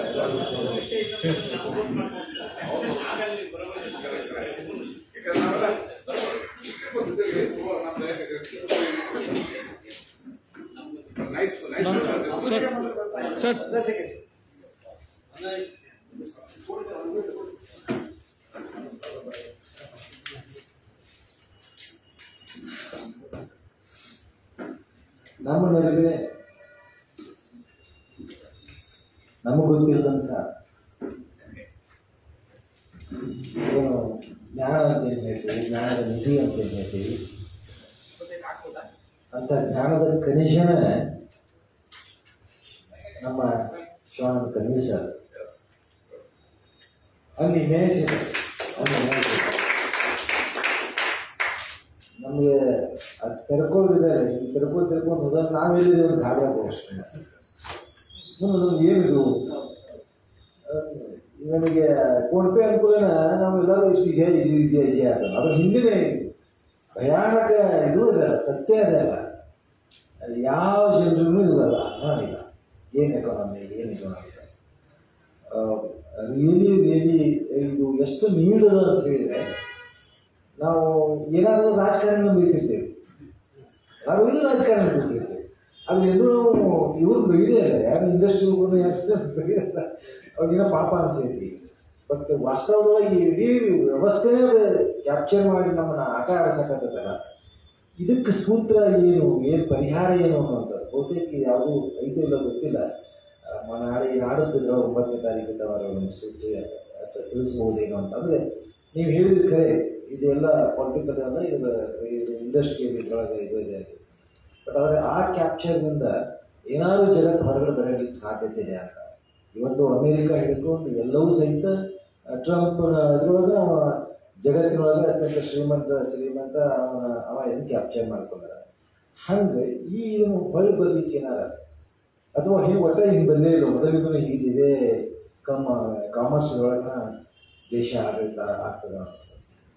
ಆ ಹಿನ್ನೆಲೆ ಒಂದಿಷ್ಟು ನಾಳೆ 9ನೇ ತಾರೀಕು ನಮ್ಮ ಆಗ್ತದೆ ಅಂತ ಅವನ್ನ ಕೇಳಿಸ್ಬೇಕಾದ್ರೆ ಯೂಟ್ಯೂಬ್ದಾಗ ಅಡಿಗೆ ಅಂತ ಕಾಣಿಸ್ಬೇಕಾಗಿತ್ತು. ಇಂಥವೆಲ್ಲವೂ ಹಂಚು ಏನೋ ಗೊತ್ತಿಲ್ಲ, ಇದು ಹಂಚು ಕೆಲಸ ಆಗಬೇಕಾಗಿತ್ತು. ನಾವು ಇದು ಏನು ನೀವು ಮಾತಾಡಿದ್ರೆ ಬಹುತೇಕ ನಾವು ಇಂಥವನ್ನು ಕಲಿಸಿ ನೀಟಾಗಿ ಚರ್ಚೆ ಮಾಡಿಸಿ ಅದನ್ನು ಕೇಳಿಸಿದ್ಬೇಕು. ಚರ್ಚೆ ಮಾಡುವಂಗೂ ಆಗಿರಬೇಕು ಅಂತ ಅಂಥ ಒಂದು ಇಲ್ಲಿ ನಾವು ಶುರು ಮಾಡಬೇಕಂತ ಮಾಡಿದ್ದೀವಿ ಸರ್. ನನಗೆ ಯಂಗ್ಸ್ಟರ್ಸ್ ಇದ್ರೊಳಗೆ ತುರ್ತಾಗಿ ಇದು ಹೋಗಬೇಕಾಗಿದೆ. ನನಗೆ ಅದೊಂದು ಭಾಳ ದೊಡ್ಡ ರೋಗ ಹೋಗ್ಬಿಟ್ಟಿದೆ ಇವಾಗ. ಧರ್ಮದ ರೋಗ ಹೋಗಿದೆ, ಏನೇನೋ ರೋಗ ವಿಷ ಹೋಗ್ಬಿಟ್ಟಿದೆ. ಅದನ್ನ ಇದು ಮಾಡ್ತಾರೆ. ಇದನ್ನು ತೆರೆದಿಟ್ಟರೆ ಅವು ಆಲೋಚನೆ ಶುರು ಆಗ್ತಾವೆ. ಹೌದಲ್ಲ, ಹೀಗೈತೆ ಇದೊಂದು ತಿಳ್ಕೊಂಡೆ ಅಂಥ ಒಂದು ಕಾರ್ಯ ಮಾಡಲಿಕ್ಕೆ ನಾವೇನು ಮಾಡೋಕ್ಕೆ ಸಾಧ್ಯತೆ ಇದೆ, ಸಂಘ ಏನು ಮಾಡೋಕ್ಕೆ ಸಾಧ್ಯತೆ ಇದೆ, ನೀವು ಅದಕ್ಕೆ ಯಾವ ರೀತಿ ಸಪೋರ್ಟ್ ಆಗಿ ನಿಂತ್ಕೊಳ್ಳೋಕೆ ಸಾಧ್ಯತೆ ಇದೆ ಅಂತ ಏನಾದ್ರು ಆಲೋಚನೆ ಮಾಡಿ ಸರ್. ಖಂಡಿತ ಒಂದಿಷ್ಟು ಏನಾದ್ರು ಒಂದು ಸೀರೀಸ್ ಆಗಿ ಅದು ಯಾವುದೋ ಪ್ರತಿ ಶನಿವಾರ ಇರ್ಬೋದು, ಪ್ರತಿ ಐತಾರ ಇರ್ಬೋದು, ಏನಾದರೂ ಆನ್ಲೈನ್ ಮೂಲಕ ನೀವು ಇಲ್ಲಿ ಅವೈಲೇಬಲ್ ಆಗಲಿಕ್ಕಲ್ಲ ಆನ್ಲೈನ್ ಮೂಲಕ ಏನಾದ್ರು ಮಾಡೋಕ್ಕೆ ಸಾಧ್ಯತೆ ಐತೆ ಅಂದರೆ ಈ ಟೆಕ್ನಾಲಜಿ ಬಳಸ್ಕೊಂಡು ಖಂಡಿತ ಮಾಡೋಣ ಸರ್. ನನಗೆ ತುರ್ತು ಈಗಂತೂ ಇಷ್ಟ ಅನ್ಸಾಗತ್ತಲ್ಲ, ವೆರಿ ತುರ್ತು ನಮ್ಮ ಯಂಗರ್ ಜನ್ರೇಷನ್ ಹ್ಯಾಂಗೆ ಡೈವರ್ಟ್ ಮಾಡ್ಬೋದು ಅಂದರೆ ಇಂಥ ಇದಕ್ಕೆ ನಾವು ಇದನ್ನು ತೆಗೆದಿಟ್ಟು ಖಂಡಿತ ಅವ್ರು ಡೈವರ್ಟ್ ಆಗ್ತಾರೆ ಅಂತ ಇಂಥ ಆಲೋಚನೆ ನನಗೆ ಕೇಳೋ ನನಗೆಲ್ಲ ಇದು ಬಂದಿತ್ತು sir. Really very very grateful sir. ನಿಮ್ಮ ಮಾತುಗಳು, ನಿಮ್ಮ ಜ್ಞಾನ ಅದೆಷ್ಟು ಅಗಾಧವಾಗಿ ಓದ್ಕೊಂಡ್ರೆ, ಅದೆಷ್ಟು ಪುಸ್ತಕಗಳನ್ನು ನೀವು ಮಾಡಿ, ಎಷ್ಟು ಮಂದಿ ಇಂಟರ್ವ್ಯೂ ಮಾಡಿರಿ, ಎಷ್ಟು ದೇಶಗಳನ್ನು ನೀವು ಸುತ್ತೀರಿ. ನಮ್ಗೆ ಯಾರಿಗೂ ನಮ್ಮ ಊರೊಳಗನೆ ಇಂಥ ಒಂದು ವ್ಯಕ್ತಿ ಅದಾಗ ಅನ್ನೋದು ಅವ್ರು ಮಾತಾಡಿರೋದನ್ನ ಗೊತ್ತಾಗುವಂಥದ್ದು ಯಾರಿಗೆ ಗೊತ್ತಿದೆ. ಆ ಹಿನ್ನೆಲೆ ಒಳಗೆ ಇಂಥ ಜ್ಞಾನವನ್ನು ಕರ್ನಾಟಕ ವಿದ್ಯಾವರ್ಧಕ ಸಂಘ ಸಮರ್ಥವಾಗಿ ಬಳಸ್ಕೊಳ್ಳಿಕ್ಕೆ ಆಶಯ ವ್ಯಕ್ತಪಡಿಸಿದೆ. ಅದರ ಆಚೆ ಏನಾದರೂ ಸಹಿತ ನೀವು ಸಂಘಕ್ಕೆ ಮಾರ್ಗದರ್ಶನ ಮಾಡೋದಕ್ಕೆ ಖಂಡಿತ ಮಾಡಬಹುದು ಅಂತ ಹೇಳ್ತಾ ಇವತ್ತಿನ 2ನೇ ಉಪನ್ಯಾಸ ಅತ್ಯಂತ ಯಶಸ್ವಿ ಆಗಿದೆ. 9ನೇ ತಾರೀಕು ಎಂದಿನಂತೆ 6 ಗಂಟೆಗೆ ತಾವೆಲ್ಲರೂ ಬರಬೇಕು, ಇನ್ನೂ ಹೆಚ್ಚು ಜನ ಆಗಬೇಕು ಅಂತ ವಿನಂತಿ ಮಾಡ್ತೀನಿ. ಶುಭರಾತ್ರಿ ಸರ್.